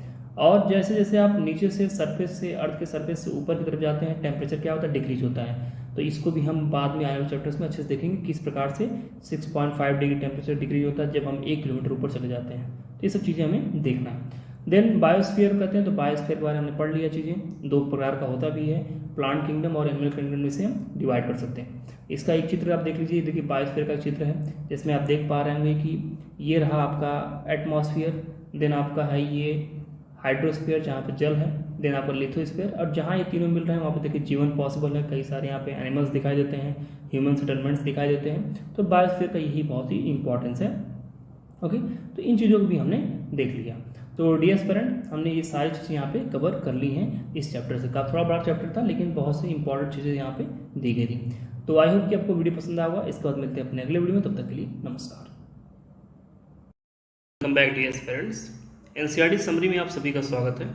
Today we are going to cover chapter 6 of class 6 geography, जिसका नाम है major land forms of the earth. Earth पे जो विभिन्न प्रकार की स्थलाकृतियाँ मिलती हैं, आज उनके बारे में हम चर्चा करेंगे। देखिए, जो हमारा अर्थ है इस पे आपको बहुत ही ज़्यादा प्रकार की अलग अलग लैंड फॉर्म्स या फिर स्थलाकृतियाँ मिलेंगी। जैसे आप अपने आसपास, घर के आसपास जहाँ भी आप कहीं रहते हो, वहाँ पे भी अगर आप एक बार आउट में फील्ड में निकल जाते हैं तो आपको डिफरेंट टाइप की आकृतियाँ दिखाई देती हैं। तो उन्हीं चीज़ों के बारे में थोड़ा सा आज हम चर्चा करेंगे। ओके, तो ये लैंड फॉर्म्स जो है ये 2 प्रोसेस से बनते हैं मेनली। ये 2 प्रोसेस क्या क्या हैं? एक प्रोसेस आपका कहलाता है इंटरनल प्रोसेस और दूसरा कहलाता है आपका एक्सटर्नल प्रोसेस। इंटरनल को कहते हैं हम आंतरिक प्रक्रिया और एक्सटर्नल को कहते हैं बाह्य प्रक्रिया। तो जो इंटरनल प्रोसेस होता है इसमें मेनली जो रीज़न होता है इसके उत्पन्न होने का वो ये होता है कि जो अर्थ के नीचे जो संवहनिक ऊर्जा तरंगें उत्पन्न होती हैं, जो कि एक तरह से आपका एस्थेनोस्फीयर वाला भाग होता है, पार्ट होता है, उसकी वजह से जो मूवमेंट होता है, जो पृथ्वी के सरफेस पे अलग अलग जगह पे कहीं पर्वत बनता है, कहीं पठार बनता है, कहीं ज्वालामुखी विस्फोट होता है, कहीं 2 प्लेटें आपस में मिल रही हैं, कहीं 2 प्लेटें एक दूसरे से दूर जा रही हैं, ये सारी क्रियाएं होती हैं। अभी आप इतना जानें कि इंटरनल प्रोसेस की वजह से क्या होता है, अपलिफ्टमेंट और सिंकिंग होता है अर्थ के सरफेस का जगह जगह पर। और ये जो होता है ये इंडोजेनिक फोर्सेज यानी कि आंतरिक जो फोर्सेज होती हैं उनकी वजह से होता है। अभी ये आंतरिक फोर्सेस कैसे उत्पन्न होती है इनके बारे में चर्चा नहीं कर रहे हैं, ये हम आने वाले चैप्टर्स में डिटेल में चर्चा करेंगे। और इसके पहले वाले वीडियोज़ में जो हमने पढ़ रखा है अपने इस चैनल पर, उसमें मैंने पहले ही आपको पढ़ा रखा है सब चीज़ों के। लेकिन अभी फिलहाल के लिए आप इतना जानें कि 2 प्रोसेस होते हैं इनका अलग अलग लैंड फॉर्म बनने का। पहला प्रोसेस इंटरनल प्रोसेस, जिसकी वजह से क्या होता है, कहीं कहीं सरफेस पे उत्थान हो जाता है और कहीं कहीं सरफेस नीचे की तरफ धंस जाता है। तो ये इंडोजेनिक प्रोसेस फोर्सेस की वजह से होता है। उसके बाद दूसरा आपका हो गया एक्सटर्नल प्रोसेस, बाह्य प्रक्रिया, जिसमें कि wearing down and rebuilding of the land surface by exogenic forces. आपका जो सरफेस है लैंड का, जो उसको क्या करते हैं, वेयरिंग डाउन मतलब तोड़ते फोड़ते हैं उसको और फिर से बनाते हैं। एक जगह से तोड़ेंगे फोड़ेंगे और उसको दूसरी जगह पर ले जाकर निक्षेप कर देंगे, डिपॉजिट कर देंगे और एक अलग प्रकार की आकृति बनाते हैं। तो एक प्रकार से दोनों ही प्रोसेस मिल करके अलग अलग डिफरेंट लैंड फॉर्म्स को क्रिएट करते हैं। तो दोनों का ही यहाँ पे बहुत ही अहम योगदान होता है। ओके, इरोजन क्या होता है? इरोजन के बारे में आप थोड़ा बहुत जानते होंगे। देखिए, इरोजन वो है wearing away of the earth surface by running water, ice and wind. जो सरफेस है अर्थ का, उसको तोड़ फोड़ करके किसके द्वारा तोड़ा फोड़ा जाएगा? या तो बहते हुए जल के द्वारा, इट मीन्स नदियों के द्वारा, या फिर आइस के द्वारा, ग्लेशियर्स के द्वारा, या फिर हवाओं के द्वारा उसको तोड़कर जो क्या किया जाएगा, हटा दिया जाएगा जहाँ पे वो पहले था। तो उसे कहते हैं हम इरोजन की, एक जगह से दूसरी जगह पर चीज़ें हट गई, चली गई। जैसे मान लीजिए कि अभी ये सरफेस है, अब यहाँ से क्या किया, तोड़ फोड़ करना शुरू किया इन तीनों ने मिल करके क्या तो किया, या तो कोई एक यहाँ पे जो भी प्रेजेंट रहेगा उसने मिलकर किया, उसने अकेले किया। तो क्या करेंगे, ये तोड़ना शुरू करेंगे, तोड़ ताड़ के यहाँ पे हटा देंगे इसको। तो कल को ये आकृति कैसी बन जाएगी, कुछ इस प्रकार की बन जाएगी। तो ऊपर कैसे टूट के हट गया ना, तो अब देखिए पठार जैसी आकृति दिख रही है, ऊपर उठा हुआ है बीच में और साइड जो है नीचे झुका हुआ है पार्ट। तो इस प्रकार से इनकी मदद से भी क्या होता है, विभिन्न प्रकार के लैंड फॉर्म्स बनते हैं। ओके, आइए बात करते हैं land forms can be grouped as mountains, plateau and plains. जो मेनली लैंड फॉर्म्स होते हैं उसे माउंटेन, प्लेटियाओ और प्लेन्स के रूप में हम देख सकते हैं, पर्वत, पठार और मैदान के रूप में। आइए सबसे पहले समझ लेते हैं, एक कन्फ्यूजन रहता है बहुत लोगों को ऐसा रहता है कि हिल और माउंटेन में क्या अंतर है, जो पर्वत है और जो पहाड़ी उसमें क्या अंतर होता है। तो ये है पहाड़ी और ये दूसरा वाला आपका है ये है पर्वत। इसमें अंतर क्या होता है, डिफरेंस क्या होता है? देखिए, जो पहाड़ी होती है ना, इसका जो सरफेस होता है ये थोड़ा सा अपने आसपास के एरिया से उठा हुआ होता है। जैसे मान लीजिए ये एरिया आसपास का, तो ये थोड़ा सा ऐसे उड़ गया है। ओके, तो ये कहलाता है पहाड़ी, कहलाता है हिल कहलाता है। और जो माउंटेन होता है ये क्या होता है, स्टीप हिल होता है with an elevation of more than 600 metre. इसकी ऊंचाई काफ़ी ज़्यादा होती है, लगभग 1500 से 200 फीट ऊंचा जब होता है या 600 मीटर ऊंचाई जब होती है। और साथ ही साथ ये कुछ इस प्रकार की आकृति बनती है। ऊपर का जो ये सरफेस वाला जो समिट वाला पार्ट है ये बहुत ही नैरो होता है और जो नीचे बेस वाला पार्ट है ये बहुत ही चौड़ा होता है। ये आपका माउंटेन का एक डिफरेंट फीचर होता है। और साथ ही साथ इसकी जो ऊंचाई होती है वो हिल से ज़्यादा होती है। इसकी ऊंचाई लगभग 600 मीटर या फिर तकरीबन कह सकते हैं 1500 से 200 फीट के आसपास इसकी ऊंचाई मिनिमम होती है। तो उसे कहते हैं हम ये एक पहाड़ है या फिर माउंटेन है। तो ये दो डिफरेंस आपको समझ में आ गया होगा। हिल जो है अब बिट फ्लैट समिट, इसका जो समिट होता है थोड़ा सा फ्लैट होता है, जो ऊपर का हिस्सा शिखर वाला भाग होता है थोड़ा सा चपटा होता है। लेकिन जो माउंटेन होता है इसका ऊपर का भाग स्मॉल और नैरो होता है और इसका जो बेस होता है वो बहुत ही ब्रॉड होता है, चौड़ा होता है। तो ये बेसिक डिफरेंस है, इसको आप ध्यान रखेंगे। जो लैंड फॉर्म्स दो प्रोसेस की वजह से जो डिफरेंट लैंड फॉर्म्स बनते हैं उनमें से कुछ के बारे में यहाँ पे दिखाया गया है। देखिए माउंटेन रेंज हो गया, यहाँ पे बेसिन हो गया माउंटेन नीचे, ये प्लेन वाला हिस्सा है, ये प्लेटियाओ है, ये माउंटेन है, ये लेक है, ट्रिब्यूटरीज है, इसी प्रकार से डेल्टा है, माउथ ऑफ रिवर है, डिस्ट्रीब्यूटरीज है, पेनिनसुला है, इस्थमस के बारे में हमने पिछले वाले लेक्चर में पढ़ा है, और कोस्ट है, स्ट्रेट है। तो इन सबको हमने देखा है कुछ ना कुछ चीज़ों को, और आज कुछ चीज़ों को हम देखेंगे जिसमें मेनली हम बात करेंगे माउंटेन्स, प्लेटियो और प्लेन्स। ओके, इस्थमस, स्ट्रेट, इसके बारे में हमने पिछले चैप्टर में ही कवर कर लिया है। आइए बात करते हैं। There are 3 types of mountains, 3 प्रकार के माउंटेन्स होते हैं। कौन कौन से माउंटेन होते हैं? देखिए अभी हम एक ओवरव्यू लेंगे, बहुत डिटेल में नहीं घुसेंगे। कौन से माउंटेन किस प्रकार से फॉर्म होते हैं ये भी इतना हमें डिटेल में जाना है, बस अभी जानना है कि माउंटेन कितने टाइप के होते हैं और मेनली उन्हें हम किस प्रकार से देखते हैं। तो फोल्ड माउंटेन जिसे हम वलित पर्वत कहते हैं, ब्लॉक माउंटेन हिंदी में भी इसे ब्लॉक माउंटेन कहते हैं, वॉल्केनिक माउंटेन या फिर ज्वालामुखी पर्वत। तो इनके बारे में थोड़ा चर्चा करें। सबसे पहले बात करेंगे फोल्ड माउंटेन क्या है, वलित पर्वत क्या है। तो सबसे पहले आप जानते रहे कि जो ये फोल्ड माउंटेन होता है ये अर्थ के अंदर से जो फोर्सेज होती हैं उनकी वजह से बनता है। और होता क्या है कि ये जो अर्थ का सरफेस, मान लीजिए अर्थ का ये सरफेस है, तो अर्थ के सरफेस में जब ये नीचे से फोर्सेज लगती हैं तो प्लेटें मूव करती हैं। प्लेट मूव करने की वजह से क्या होता है, 2 प्लेटें आपस में टकराती हैं और एक दूसरे के ऊपर चढ़ जाती हैं। तो इस प्रकार की जब आकृति बनती है तो इसे हम कहते हैं फोल्ड माउंटेन कहते हैं। जब इस प्रकार से स्थल का भाग ऊपर उठ जाता है तो उसे फोल्ड माउंटेन कहते हैं। जैसा कि आप ये चित्र यहाँ पे देख पा रहे होंगे, ये हमने फोल्ड माउंटेन का चित्र यहाँ पे NCERT से लिया हुआ है। तो ये आपका देखिए क्रस्ट वाला भाग है पूरा, ये ऊपर का हिस्सा, ये जितने भी दिख रहे हैं आपको ये सारे क्रस्ट के भाग हैं, और ये फोल्ड माउंटेन आपका एक आकृति बनता हुआ दिखाई दे रहा है। ओके, तो ये हमारा हो गया फोल्ड माउंटेन। ओके, कुछ एग्जांपल्स देख लेते हैं, जैसे कुछ नए फोल्ड माउंटेन कौन कौन से हैं, पुराने फोल्ड माउंटेन्स के एग्जांपल कौन कौन से हैं। तो हिमालयाज, जो हिमालयन रेंज है वो नया फोल्ड माउंटेन है, न्यू फोल्ड माउंटेन्स है। The Alps, the Andes and Rockies, ये सब क्या है, न्यू फोल्ड माउंटेन्स हैं, नए वलित पर्वत है, नवीन वलित पर्वत हैं। ओल्ड फोल्ड माउंटेन्स की बात करें तो Aravallis one of the oldest है। यूराल जो कि यूरोप और एशिया को अलग करता है।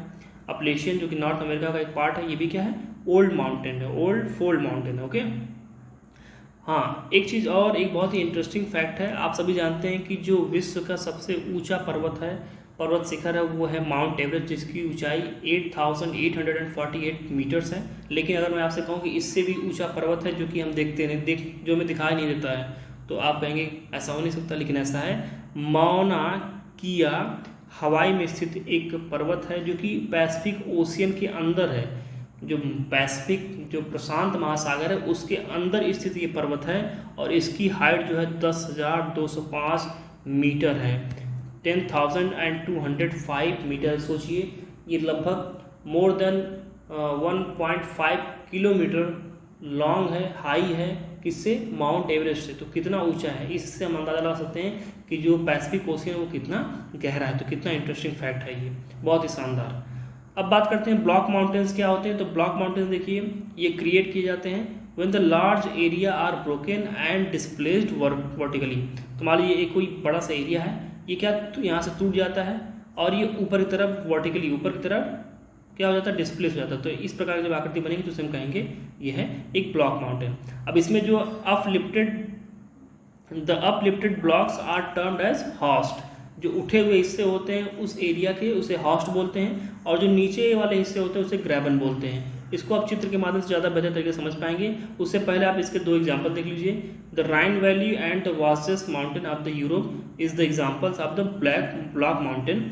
और आइए सबसे पहले समझ लेते हैं इसका चित्र के माध्यम से हमें ज़्यादा बेहतर तरीके से ये समझ में आएगा। ये देखिए चित्र, पहले क्या था कि ये बिल्कुल ये फ्लैट वाला सरफेस था, लेकिन अभी क्या हुआ कि यहाँ पे देखिए चीज़ें उड़ गई हैं, तो इसे हम हॉस्ट बोलते हैं, उठा वाला हिस्सा, और जो नीचे वाला हिस्सा उसे हम बोलते हैं ग्रेबन। ओके, हॉस्ट एंड ग्रेबन, इसे आप ध्यान रखेंगे।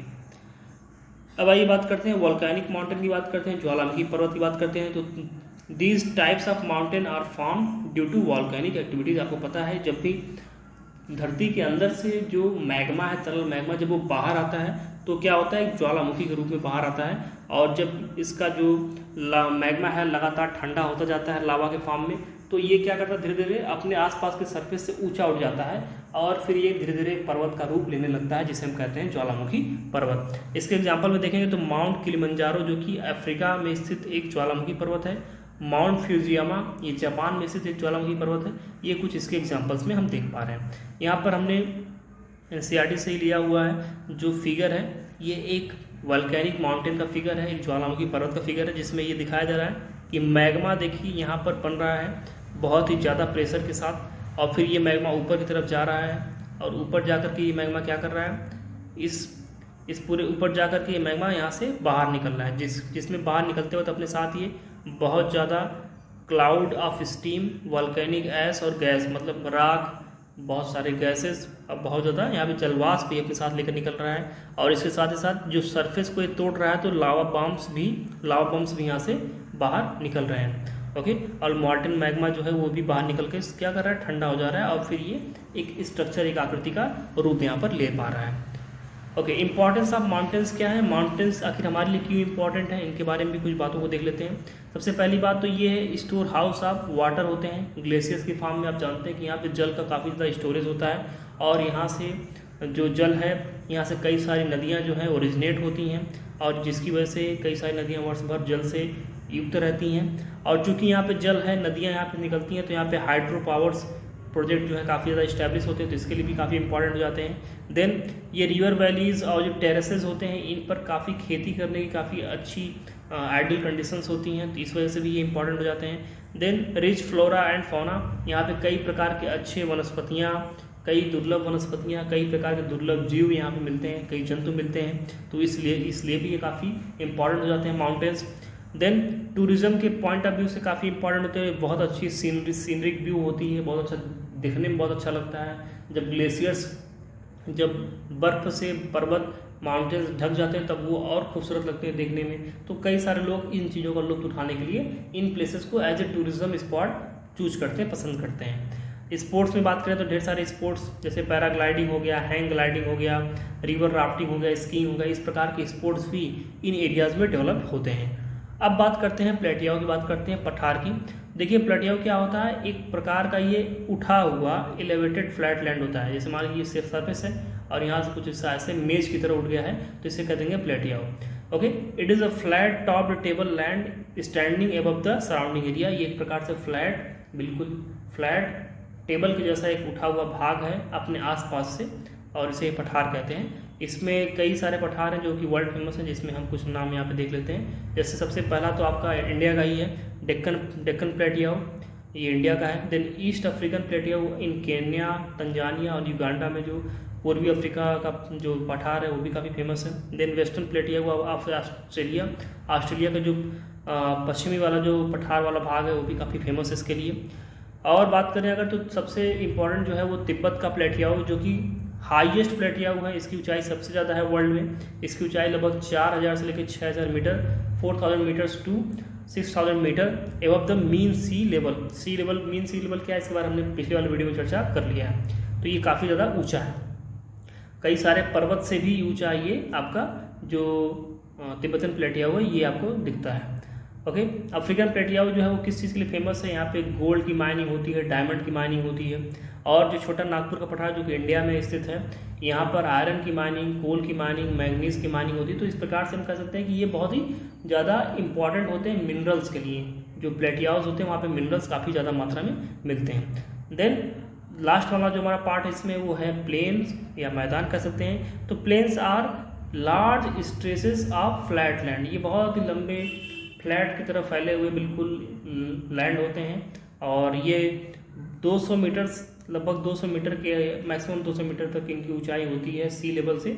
इससे ज़्यादा बहुत रेयरली ही मिलते हैं। तो नॉर्मली हम कह सकते हैं कि not more than 200 metre above the sea level.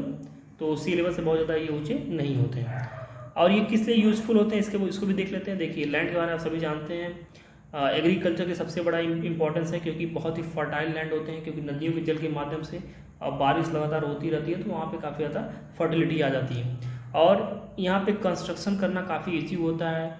Transport के लिए जैसे सड़कें बनाना आपको हो गया, रेलवे बिछाना हो गया, आपको ओवरब्रिज बनाना हो गया, तो इस प्रकार का कंस्ट्रक्शन करने के लिए काफ़ी ईजी होता है, क्योंकि यहाँ पे बिल्कुल फ्लैट लैंड होता है। लैंड में अच्छे से आप होल भी कर सकते हैं। कई सारे बहुत ही ईजी चीज़ें होती हैं जो कि कंस्ट्रक्शन के पॉइंट ऑफ व्यू से काफ़ी ईजी होती हैं। हाउसेज अपना घर बना सकते हैं आप। इस वजह से देखेंगे इतनी सारी सुविधाएं यहाँ पे होने की वजह से क्या होता है कि यहाँ पे बहुत ज़्यादा पॉपुलेशन हो जाता है, मतलब लोग काफ़ी ज़्यादा यहाँ पे बसते हैं। तो आप देखेंगे कि इंडिया का ही जो प्लेन वाला एरिया है वो डेंसली पॉपुलेटेड है, सबसे ज़्यादा जनसंख्या वहीं पर रहती है।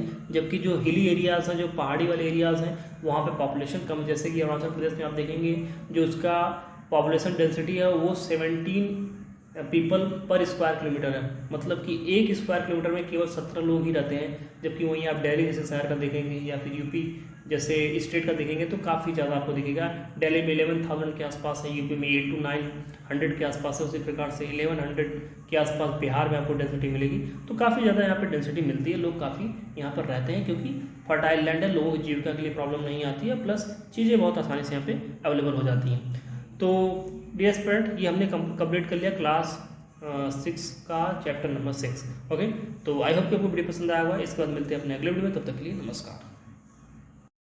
Welcome back dear parents. NCERT summary में today we are going to cover chapter 7 of class 6 geography, जिसका नाम है आवर कंट्री इंडिया, हमारा देश भारत। देखिए इस चैप्टर में हम बात करेंगे जो इंडिया हमारा है ये ग्लोब पर किस पोजीशन में है। Then some physical features of India, Bharat के भौतिक विभाजन को देखेंगे। और उसके साथ साथ कुछ चीज़ें जो भौतिक विभाजन में दी गई हैं उनमें थोड़ा थोड़ा बात करेंगे हम। तो मिला जुला करके थोड़ी सी एक ओवरव्यू लेंगे इंडिया की फिजिकल आउटलुक का। ओके, सबसे पहले आइए देख लीजिए, यहाँ पर एक हमने इंडिया का मैप ड्रॉ किया है जिसमें हमने दिखाया है कि इंडिया के जो नेबरिंग कंट्रीज़ हैं वो कौन कौन से हैं। तो यहाँ पे जैसा कि आप देख पा रहे होंगे, बांग्लादेश, भूटान, इधर म्यांमार आपका होगा, नेपाल, चाइना, तिब्बत जो कि चाइना के कंट्रोल में आता है, पाकिस्तान, अफगानिस्तान। तो आप देख पा रहे होंगे यहाँ पे 1 2 3 4 5 6 और एक म्यांमार, टोटल 7।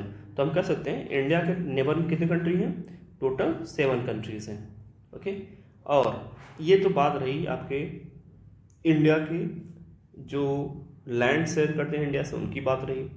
अब बात करते हैं इंडिया जो हमारा है, एक ये पेनिनसुला, एक प्रायद्वीप है।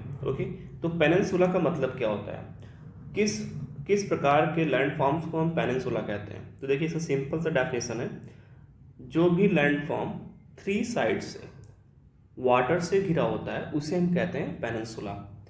जैसे इंडिया को आप देख रहे हैं कि इंडिया वेस्ट से और ईस्ट से और उसके साथ ही साथ साउथ से वाटर बॉडीज से घिरा हुआ है। वेस्ट में अरेबियन सी, ईस्ट में बे ऑफ बंगाल और साउथ में इंडियन ओशन। तो इस प्रकार के बॉडी को, इस प्रकार के लैंड बॉडी को हम कहते हैं पेनिनसुला या फिर प्रायद्वीप। ओके, और जो बॉडी चारों तरफ से वाटर से घिरी हुई होती है उनको हम कहते हैं आइलैंड्स, द्वीप, जिसके बारे में आप जानते हैं। ओके, इंडिया के कुछ आइलैंड भी हैं जो कि इन दोनों वाटर बॉडीज में वेस्ट में और ईस्ट में स्थित है।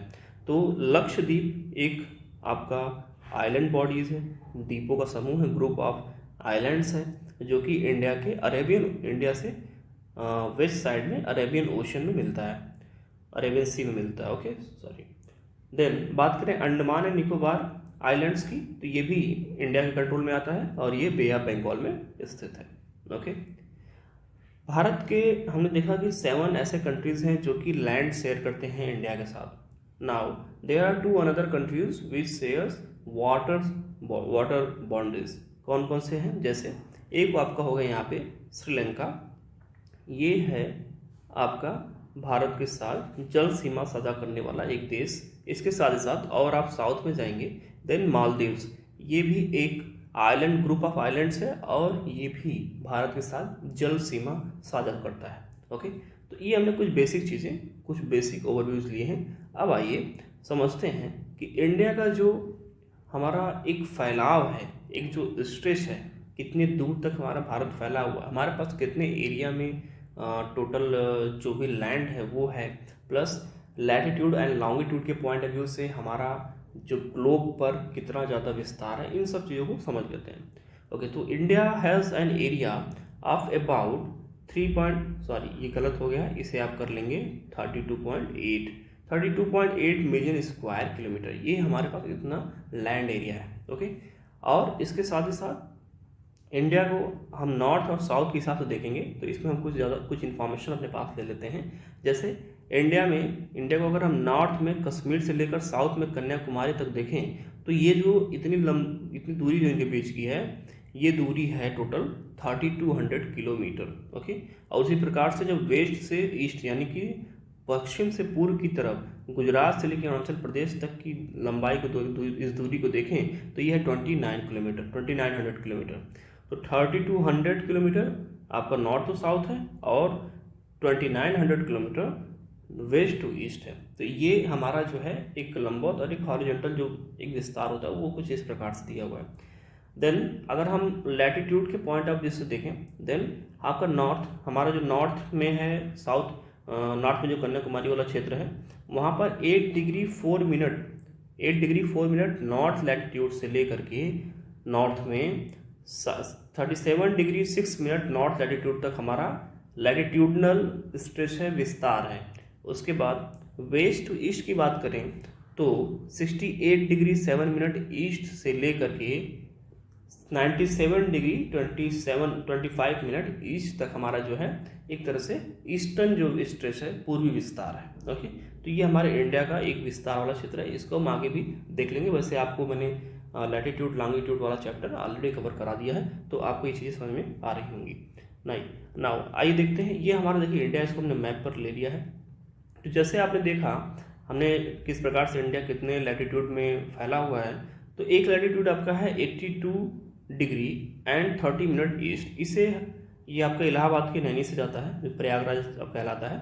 और ये जो लैटिट्यूड है ये इंडिया का स्टैंडर्ड मेरिडियन ऑफ इंडिया है, मतलब कि ये भारत का जो समय, भारत का स्टैंडर्ड टाइम जो मेजरमेंट करने का जो एक लैटिट्यूड है वो है। इट मीन्स देखिए हमने कहा कि इंडिया का जो गुजरात वाला पार्ट है ये 68 डिग्री के पास में 68 डिग्री ईस्ट पर स्थित है, और इसके बाद जो आपका अरुणाचल प्रदेश वाला पार्ट है ये 97 डिग्री। तो इस प्रकार से आप देखेंगे कि इन दोनों के बीच में ऑलमोस्ट हम कह सकते हैं ऑलमोस्ट 30 डिग्रीज का क्या है डिफरेंस है। अब देखिए इसको ध्यान समझिएगा, मैं यही बताना चाह रहा हूँ आपको कि 82 डिग्री एंड 30 मिनट ईस्ट को ही स्टैंडर्ड टाइम जोन के तौर पे भारत का क्यों लिया गया है, क्यों इसे माना गया है।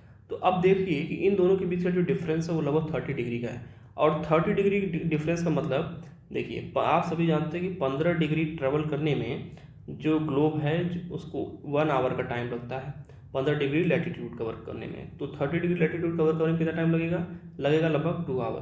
तो अगर मान लीजिए कि सन, बिल्कुल सुबह की बात है, सन क्या होता है यहाँ पर 6 बजे बिल्कुल सरफेस पे आ जाता है, मतलब कि 6 बजे यहाँ पर उजाला हो जाता है। कहाँ पे? अरुणाचल प्रदेश में। लेकिन 2 घंटे बाद जब ये वाला हिस्सा, जो ये वाला हिस्सा आपका गुजरात का हिस्सा है, ये जब सन के सामने जाएगा, क्योंकि पृथ्वी चक्कर घूमती है, तो घूमते घूमते जब ये गुजरात वाला हिस्सा सन के सामने जाएगा तब तक 2 घंटे बीत चुके होंगे। इट मीन्स असल में कितने बज रहे होंगे, अगर हम अरुणाचल प्रदेश के हिसाब से टाइम देखेंगे तो असल में बज रहे होंगे 8। अब सोचिए 8 बजे गुजरात वाले इस क्षेत्र में सूर्योदय हो रहा है, मतलब सनराइज कर रहा है, तो क्या होगा, आपको लगेगा ना कि दिन काफ़ी बहुत जल्दी यहाँ पर 8 बज गया है, अभी तो एकदम अभी जस्ट सुबह ही हुई है, तब तक यहाँ पे 8 बज गया, तो ये प्रॉब्लम आ जाएगी। अब मान लीजिए कि अगर इसको ना लेकर के हम गुजरात वाले हिस्से को हम यहाँ पे मान लें कि यहाँ पर जो है जो टाइम इस यहाँ पे जो बनेगा उसको हम इंडिया का टाइम मानेंगे, तो मान लीजिए कि 8 बजे, सॉरी अब मान लीजिए कि यहाँ पर 6 बजे, ओके, जब भी यहाँ पर 6 बजता है तो 6 बजे यहाँ पे सूर्योदय होता है। ओके, तो 6 बजे जब यहाँ पे सूर्योदय होगा तो चूंकि अरुणाचल प्रदेश का जो टाइम है ये 2 घंटा पहले है गुजरात वाले टाइम से, तो क्या होगा कि यहाँ पर जब यहाँ पे 6 बजे सूर्योदय होगा उसके जब यहाँ पे 6 बजे सूर्योदय होगा उसके पहले यहाँ पर 8 बज चुका होगा, है ना, 2 घंटा पहले है तो यहाँ पर 8 बज चुका होगा। ओके, क्योंकि 2 घंटा पहले यहाँ पर सूर्योदय हो चुका ऑलरेडी।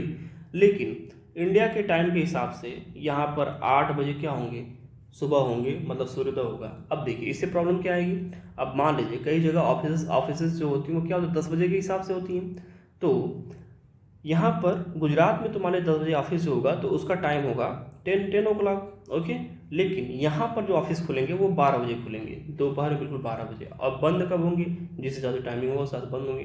तो ये आप देखेंगे कि बहुत ज़्यादा 10 बजे खुलने के बजाय ऑफिस कितने बजे खुलेंगे, 12 बजे, स्कूल्स भी उस हिसाब से फिर लेट खुलेंगे, तो कई सारे प्रॉब्लम्स आते हैं। तो इन दोनों को सॉल्व करने के लिए एक बीच का रास्ता अपनाएगा कि अगर जो है एक बीच का कोई ले लेते हैं स्टैंडर्ड टाइम जोन, तो ये जो 2 घंटे का गैप है ये कम होकर 1 घंटे का हो जाएगा।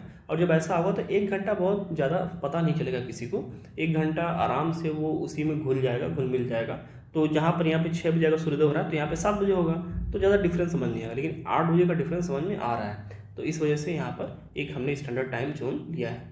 हालांकि अब बात हो रही है कि इंडिया के पास 2 टाइम जोन होने चाहिए, क्योंकि अभी भी थोड़ा सा डिफरेंस प्रॉब्लम्स आती हैं। ओके, तो ये हमने समझ लिया।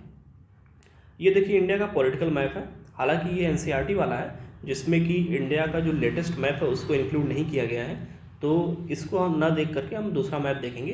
लेकिन इसमें आप देख लीजिए ऐसे कुछ इन्फॉर्मेशन जो दी गई हैं उनको देख सकते हैं, हालांकि दूसरे मैप में हम अच्छे तरीके से कवर कर लेंगे। ओके, नेबर्स की बात कर रहे हैं हम, तो नेबर्स की बात हमने पहले ही कर ली थी, हमने देख लिया था टोटल 7 नेबर्स हैं। और यहाँ पर मैंने नेबर्स जो हमारे हैं ये इंडिया के साथ कितना लंबा सीमा साझा करते हैं उसके क्रम में मैंने इनको लिखा हुआ है। इट मीन्स सबसे लंबी सीमा साझा करने वाला जो देश है वो भारत के साथ वो है बांग्लादेश। देन उसके चाइना की सीमा सबसे ज़्यादा भारत से मिलती है, then Pakistan, then Nepal, then Myanmar, then Bhutan and then Afghanistan at last. Afghanistan की केवल 108 किलोमीटर की सीमा भारत के जम्मू एंड कश्मीर वाले क्षेत्र से मिलती है, जो कि अब कह सकते हैं हम कि केवल आपका जम्मू कश्मीर को जब से हमने डिवाइड किया तब से वो लद्दाख वाले क्षेत्र में आ जाएगा। अब आइए बात करते हैं श्रीलंका और मालदीव। हमने देखा कि यह स्थलीय सीमा वाला नहीं बल्कि जल सीमा साझा करने वाला देश है। ये हमने लेटेस्ट मैप इसका ड्रॉ किया है। अब देखिए यहाँ पर हमने कहा कि जो अफगानिस्तान वाला क्षेत्र है वो देखिए अब लद्दाख से सीमा साझा करेगा, पहले जम्मू कश्मीर से करता था, तो अभी क्या इसको जब से डिवाइड किया गया तब से ये अब ये लद्दाख के साथ सीमा साझा करेगा। अब इसमें देख पा रहे होंगे आप कि इसको जो लेटेस्ट है उसको उसके हिसाब से डिज़ाइन किया गया है और इसमें अलग अलग जो हमारे स्टेट्स हैं उनको दिया गया है, उनकी कैपिटल्स को दिया गया है। इन सारे स्टेट्स के नाम, उनकी सिचुएशन कहाँ पर है, कहाँ पर वो लोकेटेड है, देन उनका कैपिटल, ये आपको बिल्कुल टिप्स पे होना चाहिए। ओके, एग्जाम्स में कई बार क्वेश्चन यहाँ से आप सही कर जाते हैं। Then Dadar and Nagar Haveli and Daman Diu वाले क्षेत्र को भी आपस में मर्ज कर दिया गया, तो इसको भी देखिए यहाँ पे ऐड कर दिया गया है। बिल्कुल लेटेस्ट मैप है ये।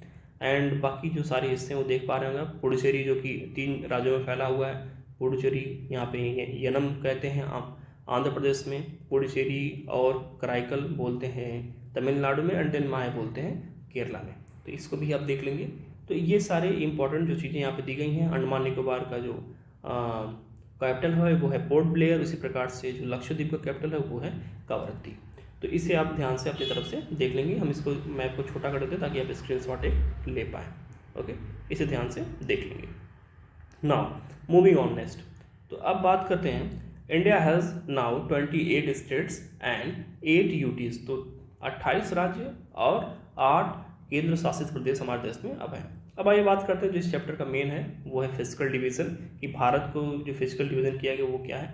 तो मेनली देखिए फिजिकल डिवीजन क्या किया गया, ये देखिए एनसीईआरटी का एक इमेज है जिसमें हम देख पा रहे होंगे कि इंडिया को यहाँ पर आप देखिए, ये देखिए हैं माउंटेन्स, हिमालय की दिखाया गया है, यहाँ पर प्लेन्स को दिखाया गया है, यहाँ पर विंध्यन सतपुड़ा रेंज को दिखाया गया है, ये आपका डेक्कन प्लेटियाओं को दिखाया गया है, यहाँ पे कोस्टल प्लेन्स को दिखाया गया है दोनों साइड के, वेस्टर्न और ईस्टर्न, और ये आपका डेजर्ट है, ग्रेट इंडियन डेजर्ट को दिखाया गया है। ओके, तो इन मेन पार्ट्स में इंडिया को डिवाइड किया गया है, mountain hill range, mountain regions, plateau regions, plateau और बाकी कोस्टल रीजन्स, इन सब में डिवाइड किया गया है। Okay, try to avoid the background noise because that is not gonna help you in order to accumulate knowledge. Okay, तो अब बात करते हैं इसके बारे में, अलग अलग से बात करेंगे। देखिए इन सब में इंडस रिवर सिस्टम दिया हुआ जिसमें सतलज, रावी, चेनाब, झेलम ये इनकी ट्रिब्यूटरीज हैं, सहायक नदियां हैं। उसी प्रकार से गंगा रिवर सिस्टम दिया गया जिसमें कि चंबल आपकी यमुना की सहायक है, प्लस इसी हिसाब से ढेर सारी नदियाँ जो कि गंगा की सहायक है। तो इन नदियों वाले चैप्टर को हम अलग से देखेंगे। कुछ जैसे विंध्यन आपका रेंज जो है यहाँ पे दिया गया है नॉर्थ में, सतपुड़ा रेंज है, इनके बीच से नर्मदा रिवर फ्लो करती है। देन आपका सतपुड़ा के साउथ से ताप्ती रिवर फ्लो करती है। इसी प्रकार से महानदी उड़ीसा में दिखती है, गोदावरी हो गया, कृष्णा हो गया, इसी प्रकार से कावेरी रिवर हो गया। और इधर वेस्टर्न घाट्स हैं और प्लस इधर ईस्टर्न घाट्स हैं, इनसे मिलता हुआ जो कोस्टल एरियाज है वो भी दिया गया है। और इधर आपके आइलैंड्स लक्षद्वीप और अंडमान निकोबार दिए गए हैं। आइए इन सब चीज़ों को थोड़ा समझ लेते हैं। देखिए India is marked by diversity of physical features. हमारे यहाँ बहुत ही ज़्यादा जो फिजिकल फीचर है, जो हमारा भौतिक विभाजन है वो काफ़ी ज़्यादा डाइवर्स है, बहुत ज़्यादा विभिन्नताएँ हैं उसमें। ओके, जैसे माउंटेन्स मिलता है हमारे यहाँ, प्लेटियाओ पठार मिलता है, प्लेन्स मैदान मिलते हैं, कोस्ट जो आपका समुद्र और जहाँ पे जल और स्थल मिलता है उसे बोलते हैं कोस्ट, आइलैंड्स मिलते हैं। तो इन तरह के हर प्रकार के जो लगभग आकृतियाँ वो हमारे देश में मिलती हैं, हमें देखने को मिलती हैं। अब देखिए सबसे पहले बात करते हैं हिमालयन माउंटेन्स की बात करते हैं। तो हिमालयन माउंटेन्स देखिए 3 पार्ट्स में डिवाइडेड है। ये एक टोटल कह सकते हैं कि 3 पैरेलल रेंजेस हैं जो कि टोटली कहलाती हैं हिमालयन माउंटेन्स। तो सबसे जो नॉर्थ वाला है उसे हम बोलते हैं, देखिए ये नॉर्थ वाला हिस्सा हमने यहाँ बनाया है, यहाँ नीचे साउथ। तो इधर नॉर्थ की तरफ बात करेंगे तो सबसे नॉर्थ वाला हिस्सा उसे बोलते हैं ग्रेट हिमालय और हिमाद्री, बृहद हिमालय या फिर इसे हिमाद्री भी बोलते हैं। तो एग्जाम में क्वेश्चन पूछ लिया जाता है, हिमाद्री हिमालय के किस वाले भाग को कहते हैं, मिडिल वाले, अपर वाले या फिर नीचे जो साउथ वाला होता है उस भाग को कहते हैं। तो हम कह देंगे कि हिमाद्री हम ग्रेट हिमालय जो कि नॉर्थ वाला हिस्सा है उसको कहते हैं। देन सेकंड आपका जो है मिडिल हिमालयन रेंज है, जिसे हम हिमाचल हिमालय भी कहते हैं। थर्ड जो आपका सबसे साउथ वाला जो रेंज है उसे हम कहते हैं शिवालिक हिमालय। ओके, तो ये हिमालय को 3 पार्ट में डिवाइड किया गया है। अब आइए देखिए, ये हमने एनसीईआरटी से एक कट निकाल लिया है। क्यों निकाल लिया? क्योंकि इसमें कुछ अलग से कुछ काटने वाली चीज़ नहीं थी। बिल्कुल ये सारे बिल्कुल रॉ मटेरियल जो है, बिल्कुल आपको इतना जो दिया गया इसमें, ये सब भी आपको जानना है, तो इसको ही हम पूरा एक बार स्टडी कर लेते हैं, इसलिए इसको हमने अलग से निकाल लिया है। तो अब बात करते हैं, देखिए जब आप जो northern south of to the south of northern plains lies peninsula. अच्छा, इससे पहले कि आप ये जान लें कि ये प्लेन्स कहाँ लाई करते हैं, क्योंकि प्लेन्स का भी पता होना जरूरी है। ओके, और प्लेन्स वाले हिस्से को हम यहाँ पे समझ लेते हैं। आइए, तो जो आपका हिमालयन रेंज है ना, इसके जब आप साउथ में जाएंगे तो साउथ में जो है आपको मिलेगा प्लेन्स, बहुत ही बड़ा मैदान मिलेगा जो कि बिल्कुल फ्लैट है और बहुत ज़्यादा फर्टाइल है। और ये मैदान बनाया किसके द्वारा गया है? इंडस रिवर सिस्टम के द्वारा और गंगा रिवर सिस्टम के द्वारा ये मैदान बनाया गया है, और इनकी सहायक नदियों के द्वारा बनाया गया है। तो कई सालों से ला करके यहाँ पे जरूर जो मिट्टी हैं उनको निक्षेप किया गया है, एलुवियल्स डिपॉजिट्स किए गए हैं, जिसके बाद ये प्लेन्स बड़े वाले बनकर तैयार हों, जहाँ पर जो उत्तर प्रदेश का हिस्सा है, बिहार का हिस्सा है, बंगाल का हिस्सा है, और आपके कुछ एमपी का हिस्से आ जाते हैं, और इसी प्रकार से आपके जो थोड़ा सा हरियाणा इत्यादि इन सब के हिस्से आ जाते हैं। ये सब क्या है? ये सब आपके प्लेन्स वाले हिस्से में आते हैं। अब देखिए, जो प्लेन है, उन प्लेन के अगर साउथ में जाएंगे तो साउथ में जाने पर आपको मिलेगा पेनिनसुलर प्लेटियाउ, जो आपका प्रायद्वीपीय पठार है वो मिलेगा, जिसको हमने देखा। और वो एक ट्रायंगुलर शेप में है, मतलब उसकी आकृति कुछ इस प्रकार से है। ओके, ये इस प्रकार से आकृति है। और जो इसका रिलीफ है, ये रिलीफ जो है हाईली अनइवन है, मतलब कहीं पे भी आपको जैसे समतल बहुत नहीं मिलेगा, कहीं बहुत उठा है, कहीं बहुत नीचे है, बहुत ज़्यादा अनइवन है, बिल्कुल प्लेन जैसा नहीं है। ओके, और यहाँ पे कई सारे आपको हिल्स, मतलब कई सारी पहाड़ियाँ मिलेंगी, कई सारी वैलीज मिलेंगी, घाटियाँ मिलेंगी। अरावली हिल जो कि दुनिया की ओल्डेस्ट हिल है, वन ऑफ द ओल्डेस्ट हिल है, वो भी यहीं पे मिलती है। ओके, और ये जो है कह सकते हैं कि border it on the north west side, ये नॉर्थ वेस्ट साइड पे इसका बॉर्डर बनाती है। ओके, द विंध्यन की बात करते हैं, विंध्यन और सतपुड़ा, ये भी बहुत इंपॉर्टेंट रेंज है पहाड़ियों का। और नर्मदा जो रिवर है, ये विंध्यन और सतपुड़ा इनके बीच से फ्लो करती है। Then Tapi flows through these ranges, Tapi भी सतपुड़ा के साउथ में फ्लो करती है। अभी हमने उसको चित्र में देखा था, जो हमने इमेज देखा था इंडिया का। Then these are western flowing rivers, मतलब कि ये नर्मदा और तापी दो ऐसी नदियां हैं जो कि वेस्ट की तरफ फ्लो करते हुए अरेबियन सी में अपना वाटर डिपॉजिट करती हैं। ये साउथ ईस्ट की तरफ फ्लो नहीं करती हैं, मतलब कि ये पश्चिमी तरफ बहने वाली नदियां हैं। ओके, और अरेबियन सी में अपना जल ड्रेन करने वाली नदियां हैं। और इसके बाद देखेंगे आप वेस्टर्न घाट्स है, जिसे हम सह्याद्री भी बोलते हैं। तो वेस्टर्न घाट का एक और नाम है जिसे हम सह्याद्री कहते हैं। तो वेस्टर्न घाट जो सह्याद्री है, ये जो प्लेटियाउ आपका है, पेनिनसुलर प्लेटियाउ, उसके वेस्ट में स्थित है। ओके, वेस्ट में स्थित है वेस्टर्न घाट्स, और इसके ईस्ट में स्थित है ईस्टर्न घाट्स। और ये जो ईस्टर्न घाट है, जो ईस्ट वाला साइड है, वो बहुत कंटिन्यू नहीं है, क्योंकि ढेर सारी नदियां जो हैं ईस्ट की तरफ फ्लो करती हैं, और वो ईस्टर्न घाट को बिल्कुल काट छाट दी हैं। लेकिन जो वेस्टर्न घाट वाला पोर्शन है, उधर वेस्ट में बहुत ज़्यादा नदियाँ फ्लो नहीं करती हैं, इसलिए वेस्टर्न घाट जो अभी बिल्कुल एक जैसा है, मतलब कि ज़्यादा कटा फिटा नहीं है, ज़्यादा कटा छटा नहीं है, वो एक समान आपको दिखाई देगा। ओके, और एक बात, जो वेस्टर्न घाट है, चूँकि ये ज़्यादा नदियाँ इधर से फ्लो करती नहीं हैं, तो इसका जो कोस्टल एरिया है वो कम चौड़ा है, क्योंकि वहाँ पर ज़्यादा डिपॉजिट्स नहीं हुए हैं। लेकिन जो ईस्टर्न घाट्स है, उसका जो कोस्टल एरिया उससे लगा हुआ है, ईस्ट कोस्टल एरिया, वो ज़्यादा चौड़ा है, क्योंकि वहाँ पे कई सारी नदियाँ फ्लो करते करते बहुत सारे डिपॉजिट्स वहाँ पे कर दी हैं। ओके, तो इस चीज़ को भी आप ध्यान रखेंगे। देखिए, इन चीज़ों को भी हम बहुत हल्के में समझ रहे हैं, लेकिन आने वाले चैप्टर्स में इन चीज़ों को बहुत डिटेल में अच्छे से समझेंगे, क्योंकि अभी यहाँ पे इसकी रिक्वायरमेंट उतनी नहीं है। फिर भी मैं आपको कुछ एक्स्ट्रा ही देने का प्रयास कर रहा हूँ। नाउ यहाँ पे हमने वही चीज़ें लिखी हैं। To the west of western Ghat the east of eastern Ghat like coastal plains, मतलब कि जो वेस्टर्न घाट है उसके पश्चिम में, और जो ईस्टर्न घाट्स है उसके पूर्व में कोस्टल प्लेन्स हमें मिलते हैं। Okay, the western coastal plain are very narrow compare to the eastern coastal plain. वही बात अभी मैंने आपसे कहा कि जो ईस्टर्न कोस्टल प्लेन है वो बहुत ही चौड़ा है, वो ज़्यादा वहाँ पे डिपॉजिट्स हुए जिस वजह से वो चौड़ा है, और जो वेस्टर्न कोस्टल प्लेन है वो कम चौड़ा है, मतलब कि वो नैरो है। ओके, कुछ नदियाँ हैं, जैसे रिवर्स की बात करें तो Mahanadi, Godavari, Krishna, Kaveri drains into the Bay of Bengal and these river forms delta at their mouth. अब ये जो नदियाँ हैं, महानदी, गोदावरी, कृष्णा, कावेरी, ये पूर्व की तरफ बहती हुई बे ऑफ बंगाल में अपने जल को छोड़ती हैं और ये अपने मुहाने पर डेल्टा का निर्माण करती हैं। ओके, इसको भी आप ध्यान रखेंगे। अब इसी क्रम में देखेंगे तो जो सुंदरवन का डेल्टा है, जो कि गंगा और ब्रह्मपुत्र रिवर के द्वारा बनाया जाता है, ये वर्ल्ड का सबसे लार्जेस्ट डेल्टा है, सबसे बड़ा डेल्टा है, इसे भी आप ध्यान रखेंगे।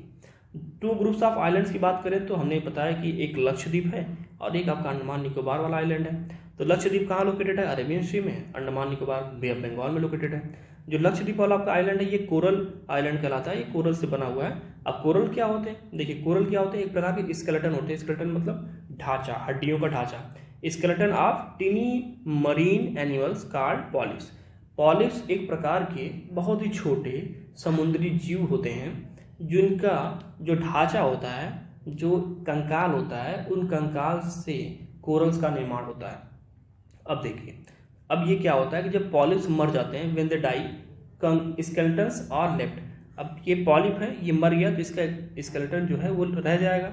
फिर मान लीजिए इसमें कोई पॉलिप दूसरा पैदा हुआ, वो अपना आया, इसके ऊपर बनाया, फिर यहाँ पे स्केलेटन रह गया, मर गया। तो ऐसे मरते मरते इनका जो स्केलेटन है ना, वो इकट्ठा होता चला जाता है। और जब ऐसे होते होते होते होते होते होते होते क्या होता है कि ये समुद्र का जो सरफेस होता है उससे ऊपर निकल जाते हैं और बहुत ऊपर तक चले जाते हैं धीरे धीरे।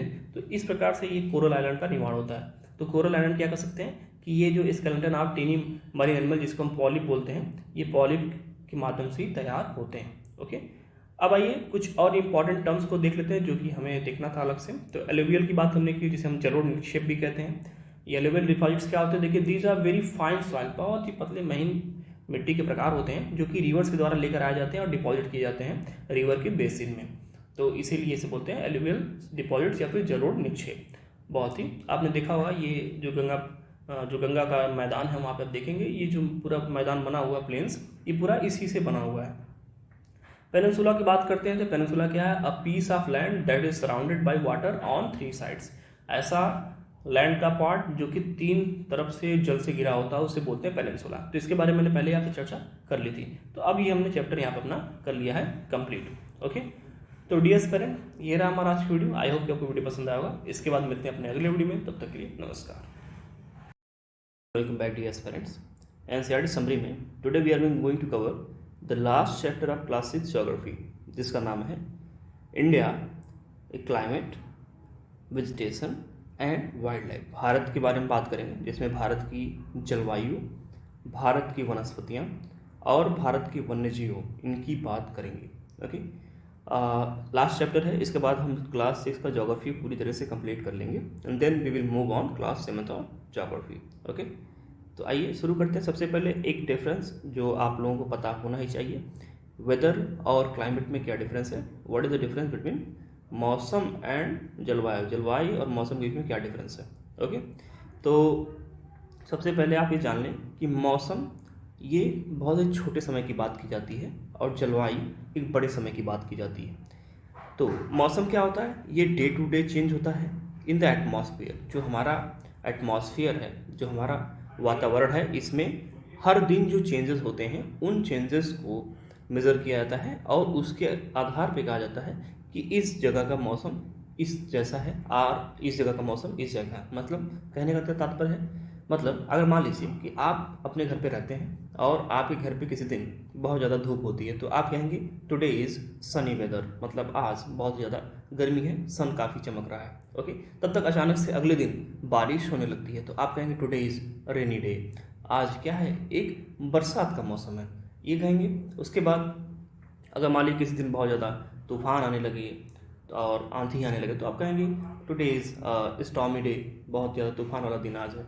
तो एक मौसम उस प्रकार का बन गया है। आप देखते हैं अचानक से आप मान लीजिए कि अपने घर से बाहर टहल रहे हैं या फिर आप थोड़ा सा मार्केट जाते हैं, तब तक अचानक से आप देखते हैं कि आसमान में काले काले बादल छाने लगते हैं। तो आप क्या कहते हैं अपने आप से या किसी अपने दूसरे से कि आज मौसम खराब है। तो क्यों कहते हैं? क्योंकि वो कुछ देर का बात होता है, कुछ देर की ही बात को आप कहते हैं कि देखिए आज कुछ देर में ऐसा होने वाला है या फिर कुछ देर में ऐसी स्थिति हम फेस करने वाले हैं, तो उसको कहेंगे मौसम खराब। लेकिन आप कभी ये नहीं कहते हैं कि आज जलवायु बहुत खराब है, ऐसा नहीं कहते हैं ना। तो वही होता है, मौसम क्या है, एकदम छोटे टाइम पीरियड की बात करते हैं, 1 दिन 2 दिन 4 दिन 5 दिन 6 दिन 7 दिन 1 हफ्ता 10 दिन, इस तरह का। जैसे मान लीजिए कहीं कभी कभी क्या होता है, लगातार 10 दिन तक बारिश हो रही है, आप कहते हैं अरे मौसम आजकल बहुत ख़राब है, आजकल बहुत ख़राब है, मतलब इधर आसपास के कुछ दिनों में मौसम काफ़ी बिगड़ा हुआ है, काफ़ी ज़्यादा बारिश हो रही है। तो ये मतलब हो गया मौसम का, वेदर का। ओके, नाउ क्लाइमेट की बात करते हैं। तो क्लाइमेट भी देखिए मौसम का ही एक एक्सटेंडेड वर्जन है, मतलब कि जब आप किसी एक जगह, किसी पर्टिकुलर प्लेस का कई वर्षों तक लगातार जो मौसम उसका रहा है उसका एक एवरेज निकाल लेते हैं। ओके, तो वो जो एवरेज निकल कर आता है ना उस पर्टिकुलर प्लेस पे मौसम का, तो उस एवरेज को हम कहते हैं कि यहाँ पर जो क्लाइमेट है, जो जलवायु है, इस प्रकार। मतलब अब हम कहते हैं अगर कि आप जाते हैं राजस्थान में, ओके, अब राजस्थान में जाने के बाद आप क्या महसूस करते हैं कि आप 1 साल रहते हैं, 2 साल रहते हैं, 3 साल रहते हैं, करते करते 10-20 साल आप वहाँ पे बिता देते हैं, और आप देखते हैं कि राजस्थान में गर्मी बहुत पड़ती है, मतलब बारिश कम होती है और वहाँ पर गर्मी ज़्यादा पड़ती है। तो अब इतने सालों में आपने ये अनुभव किया है कि राजस्थान का जो मौसम है वो लंबे समय से ऐसा है और लंबे समय तक ऐसा ही रहेगा। तो आपने उस मौसम को क्या कर दिया फिर कि यहाँ का जलवायु भी ऐसा है, मतलब यहाँ पे गर्मी पड़ती है बहुत ज़्यादा, यहाँ पे ड्राइनेस बहुत ज़्यादा है, यहाँ पे हॉट एंड ड्राई वेदर होता है, यहाँ पे हॉट एंड ड्राई क्लाइमेट होता है। तो वही चीज़ है, हमने कहा कि अप्रॉक्सीमेटली लगभग 31 ईयर का जब हम वेदर का एवरेज लेते हैं, तो जो भी कंक्लूजन हमारे सामने निकल कर आता है वेदर के बारे में, तो हम कहते हैं कि ये इस पर्टिकुलर जगह का क्लाइमेट है। तो आई होप आपको समझ में आ गया average weather condition of large period. वहीं अगर आप मानसून राव में चले जाएं, मानसून राव जो कि मेघालय में स्थित है, आप वहाँ पर जाएंगे, 3 तरफ से पहाड़ों से घिरा हुआ है, तो जब आप वहाँ पर जाएंगे तो आपको वर्ष भर बारिश मिलेगी। ओके, और अब जब ऐसे आप लगातार कई वर्ष वहाँ बिताएंगे तो आप कहेंगे यहाँ तो हमेशा बारिश ही होती रहती है। तो यहाँ का मौसम बारिश जैसा हमेशा रहता है, और चूँकि लंबे समय तक रहता है, तो उस पूरे मौसम के एक एवरेज को आप कह देंगे कि यहाँ का क्लाइमेट ही क्या है, रेनी टाइप का। भाई यहाँ तो बारिश हमेशा होती रहती है, तो ये बिल्कुल रेनी वाला एरिया है। ओके, तो इस तरह से हम क्लाइमेट और वेदर को डिफ्रेंशिएट करते हैं। आई होप कि आपको बिल्कुल बातें क्लियर हो गई होंगी। ओके, आइए कुछ और पॉइंट्स इनके बारे में देख लेते हैं। जैसे हमने बात किया वेदर के बारे में, तो उसमें कहा गया it includes changes in temperature, rainfall, sunshine and etcetera. मतलब कि वेदर में क्या होता है, टेम्परेचर में चेंज आता है, कभी बहुत ज़्यादा अचानक से गर्मी पड़ने लगी, अचानक से टेम्परेचर गिर गया, ठंड पड़ने लगा, या फिर बारिश होने लगा, रेनफॉल होने लगा, या फिर सनशाइन होने लगा, सूर्य की किरणें बहुत तेज चमकने लगी। तो इस प्रकार के चेंजेस आते हैं। और इसमें देखिए हम कहते हैं सनी डे है, फिर कहते हैं विंडी डे है, बहुत तेज़ी से हवा चलने लगी, आंधी चलने लगी, तो विंडी डे बना दिया उसको। कोल्ड है, ठंड हो रहा है, तो कह दें भाई बहुत ही कोल्ड नाइट है या कोल्ड डे है। हॉट है, काम है, बिल्कुल शांत है, हवा नहीं चल रही, कहेंगे एकदम हवा नहीं चल रही, बिल्कुल गर्मी सी हो रही है। तो इस प्रकार के टर्म्स को हम चिपका देते हैं जब हम देखते हैं कि किसी भी पर्टिकुलर प्लेस का 1-2 दिन का या 1 हफ्ते 10 दिन का वेदर जो है इस प्रकार का होता है। नेक्स्ट, क्लाइमेट की बात करें, it is affected by location. उस पर्टिकुलर जगह का लोकेशन कैसा है, अल्टीट्यूड, ऊंचाई कितनी है समुद्र तल से, डिस्टेंस फ्रॉम द सी, और समुद्र से दूरी कितनी है, एंड द रिलीफ, कैसा उसका फीचर है। तो इन सब चीज़ों पे जो क्लाइमेट किसी जगह का डिपेंड करता है। क्योंकि अभी मानसून राव में आप जा रहे हैं, तो मानसून राव क्या है, 3 तरफ से पहाड़ियों से घिरा है, तो उसका जो रिलीफ है अलग ही टाइप का है। तो क्या होता है, हवाएं जब उसमें जाती हैं तो वो उसमें घिर कर रह जाती हैं, फिर वहीं वर्षा करती हैं खूब। तो काफ़ी ज़्यादा फर्क पड़ता है पर्टिकुलर प्लेस के रिलीफ का, लोकेशन का, अल्टीट्यूड का, डिस्टेंस फ्रॉम द सी का। तो इन सब चीज़ों का भी हमने बेसिक बहुत ब्रीफ में देखा। आने वाले चैप्टर्स में हम बहुत डिटेल में, बहुत डीप में घुस कर पढ़ेंगे चीज़ों को। ओके, तो अभी छोटा क्लास है, तो छोटे क्लास में थोड़ी चीज़ें, लेकिन फिर भी आपको मैं ज़्यादा समझाने का प्रयास कर रहा हूँ। Okay, now moving on next, major seasons of India. Bharat की जो प्रमुख ऋतुएं हैं उनके बारे में क्या है, तो एक विंटर ऋतु है, समर है, रेनी है, ऑटमन है। देखिए जो हमारा विंटर जो सीजन है वो दिसंबर से फरवरी के बीच चलता है, summer season March to May चलता है, rainy season June to September चलता है, and autumn season October to November चलता है। तो ये भी एक फैक्ट है जिसको आप देख लें, बहुत ज़्यादा खास कुछ इसमें है नहीं। कुछ फैक्ट्स और हमने लिख रखे हैं अभी उसी पे, बेस्ड ऑन द क्लाइमेट्स। तो मानसून राव देखिए जो कि मेघालय में स्थित है, receives the world's highest rainfall. तो अगर क्वेश्चन आ जाए कि दुनिया में सबसे अधिक वर्षा कहाँ पर होती है, और अगर उसमें आपको ऑप्शन में मानसिम राव दिख गया तो आपको बिल्कुल बिना मतलब सोचे समझे उस पर टिक मारना है। ओके, तो Mawsynram is the place in Meghalaya which receives world's highest rainfall. Okay, अब बात करते हैं नेचुरल वेजिटेशन, प्राकृतिक वनस्पतियों की। तो एक चित्र के माध्यम से बिल्कुल समझ जाएंगे, और ये चित्र हमने एनसीईआरटी से बिल्कुल निकाला हुआ है। देखिए, different types of natural vegetation are dependent on different climatic conditions. जाहिर सी बात है, अलग अलग प्रकार के पौधों को उगने के लिए अलग अलग प्रकार के क्लाइमेटिक कंडीशंस चाहिए। अब कोई पौधा ऐसा है जो जैसे कैक्टस का पौधा हो गया, तो ज़्यादातर क्या है, पत्तियाँ उसकी क्या हो वो बन गई हैं, कांटे बन गए हैं। तो वो क्यों कांटे बन गए, क्योंकि उसके पास जो इवापोरेशन करने के लिए ज़्यादा वाटर ही नहीं है, क्योंकि वो बहुत ही ज़्यादा डिजर्ट एरिया में उगता है। तो वो एक क्लाइमेट के हिसाब से अपने आप को ढाल चुका है। तो क्लाइमेट के हिसाब से वनस्पतियाँ क्या होती, चेंज होती रहती हैं। अब जहाँ ज़्यादा बारिश होगी वहाँ पे सदाहरित वन मिल जाएंगे आपको, हमेशा हरे भरे रहने वाले वन मिल जाएंगे। लेकिन अगर जहाँ बारिश नहीं हमेशा होगी तो वहाँ पे हरे भरे कहाँ रह पाएंगे। तो इस प्रकार से क्लाइमेट जो है बहुत ज़्यादा मैटर करता है किसी भी पर्टिकुलर प्लेस के वेजिटेशन को डिसाइड करने में, वनस्पति को डिसाइड करने में। ओके, इस चित्र को ध्यान से देखें, इस चित्र के माध्यम से आपको समझ में आ जाएगा कौन कौन सी वनस्पतियाँ हमें किस प्रकार के मिलते हैं। देखिए, तो सबसे नीचे जो सबसे छोटे होते हैं, जैसे कहते हैं श्रब्स लेयर, मतलब जो छोटे छोटे पौधे होते हैं ना, एकदम बिल्कुल छोटे छोटे 1.5 मीटर की ऊंचाई तक, इस तरह के कह सकते हैं। यंग ट्री, थोड़े छोटे पौधे इस प्रकार के, थोड़ा से बड़े हो जाते हैं जिनकी ऊंचाई जो है देखिए 5 मीटर से 20 मीटर के बीच में मिलती है। देन कैनोपी की बात करते हैं, जो वितान जिसे हिंदी में बोलते हैं वितान, तो इनकी बात करते हैं तो ये 40 मीटर की ऊंचाई तक मिलते हैं। देन इमर्जेंट लेयर, सबसे ऊपर वाली लेयर जो होती है, मैक्सिमम 60 मीटर तक मिल जाती है। तो ये कुछ इस प्रकार के पौधे हैं जो कि अलग अलग क्लाइमेटिक कंडीशंस के हिसाब से उनका जो है विकास होता है। ओके, अब आइए, क्यों जो फॉरेस्ट है हमारे लिए इम्पॉर्टेंट है। आपको बहुत सी बातें पता होंगी ऑलरेडी, लेकिन कुछ बातों को हम यहाँ पे डिस्कस कर लेते हैं। जैसे plants release oxygen and absorb carbon dioxide. सबसे बड़ी बात तो यही है कि हमें जीने के लिए जिस भी हमें गैस की आवश्यकता है, जिस भी हवा कह सकते हैं कि ऑक्सीजन गैस की हमें आवश्यकता पड़ती है, तो वो क्या है, लाइफ सेविंग जो गैस है वो हमें मिलता है प्लांट से। तो इससे बड़ी बात तो पहले कोई हो ही नहीं सकती है। तो ऑक्सीजन हमें देते हैं ये, और कार्बन डाइऑक्साइड को ये क्या करते हैं, ऑब्जॉर्व करते हैं, जो कि ग्लोबल वार्मिंग को कम करने के लिए भी बहुत अच्छा है। तो काफ़ी एक बहुत इंपॉर्टेंट का काम है फॉरेस्ट का। तो सबसे इंपॉर्टेंट काम तो ये हो गया। Then the roots of the plants bind the soil, thus they control soil erosion. जो पेड़ों की जो जड़ें होती है ना, जड़ें क्या करती हैं, अपनी जड़ के पास में जितनी मिट्टियाँ होती हैं उनको पकड़ के बांध के रखते हैं वो। और इस वजह से क्या होता है, जब बारिश होती है, फ्लड आते हैं, अब कुछ भी होता है, तो वो जो मिट्टी होती है ना आसपास के पौधे की, वो बिल्कुल जड़ में बंध कर रह जाती है और वो बह नहीं पाती, उसका इरोजन नहीं हो पाता है। तो इस प्रकार से हम कह सकते हैं कि मिट्टी का कटाव भी नहीं हो पाता है। तो इसके लिए भी काफ़ी हेल्पफुल हो जाते हैं ये।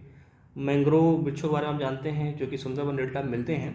वो क्या करते हैं, आने वाले सुनामीज वगैरह से बहुत ज़्यादा प्रोटेक्ट करते हैं। जो मैंग्रोव के पीछे वाले रिहायशी एरियाज होते हैं, ओके, वो सारा जो सुनामी का जितना भी होता है, क्रोप होता है, वो सारा प्रकोप अपने ऊपर ही ले लेते हैं। ओके, नेक्स्ट और भी क्या इंपॉर्टेंस है, तो और इंपॉर्टेंस बात करें तो forest provides us timber for furniture. लकड़ियाँ प्रोवाइड करते हैं, किसके लिए, फर्नीचर के लिए हमारे काम आता है। फ्यूल वुड देते हैं, मतलब ईंधन वाली लकड़ी देते हैं। फॉडर देते हैं, चारे इत्यादि देते हैं। मेडिसिनल प्लांट्स देते हैं, हर्ब्स देते हैं, लैस देते हैं, हनी देते हैं, गम देते हैं। तो कई सारी चीज़ें हैं जो कि हमें जंगल से मिलती है, और हम इनका कितना भी शुक्रिया करें वो बिल्कुल कम होगा। तो वही चीज़ें हमने यहाँ पे ये इस चित्र के माध्यम से समझाया आपको, जिसमें हर चीज़ों के बारे में बताया गया कि एक पेड़ से हमें क्या क्या मिल सकता है। हम घर बना सकते हैं, फॉडर फ्यूल हो गया, और इस प्रकार फर्नीचर बना सकते हैं। सॉइल बाइंड करके रखते हैं, ये रबड़ बना सकते हैं क्योंकि इनसे हमें गम मिलता है। टिम्बर और natural habitat for wild life, ये वाला भी देखिए हमने इसे छोड़ दिया। गम, लैस, इन सब चीज़ों का फ्रूट्स मिलते हैं। तो और पक्षियों, वन्य जीवों को रहने के लिए काफ़ी जगहें मिलती हैं। पक्षियाँ अपना अंडा जो है इन्हीं पेड़ों के टहनियों पर कहीं कहीं बनाकर अपना रहती हैं। तो काफ़ी ज़्यादा इंपॉर्टेंस है, और ये इंपॉर्टेंस किसी से छिपी नहीं है। ओके, सम फैक्ट्स, कुछ फैक्ट्स और देख लेते हैं जो कि चैप्टर से हैं। गिर फॉरेस्ट, जो गिर जंगल है, वो गुजरात में मिलता है, और ये जो है एशियाटिक लॉयंस का, एशियाटिक शेरों का क्या है, घर है। तो इस फैक्ट को आप याद रखेंगे। वन हॉर्न राइनोसोरस की बात करें तो ये आपको आसाम में मिलते हैं।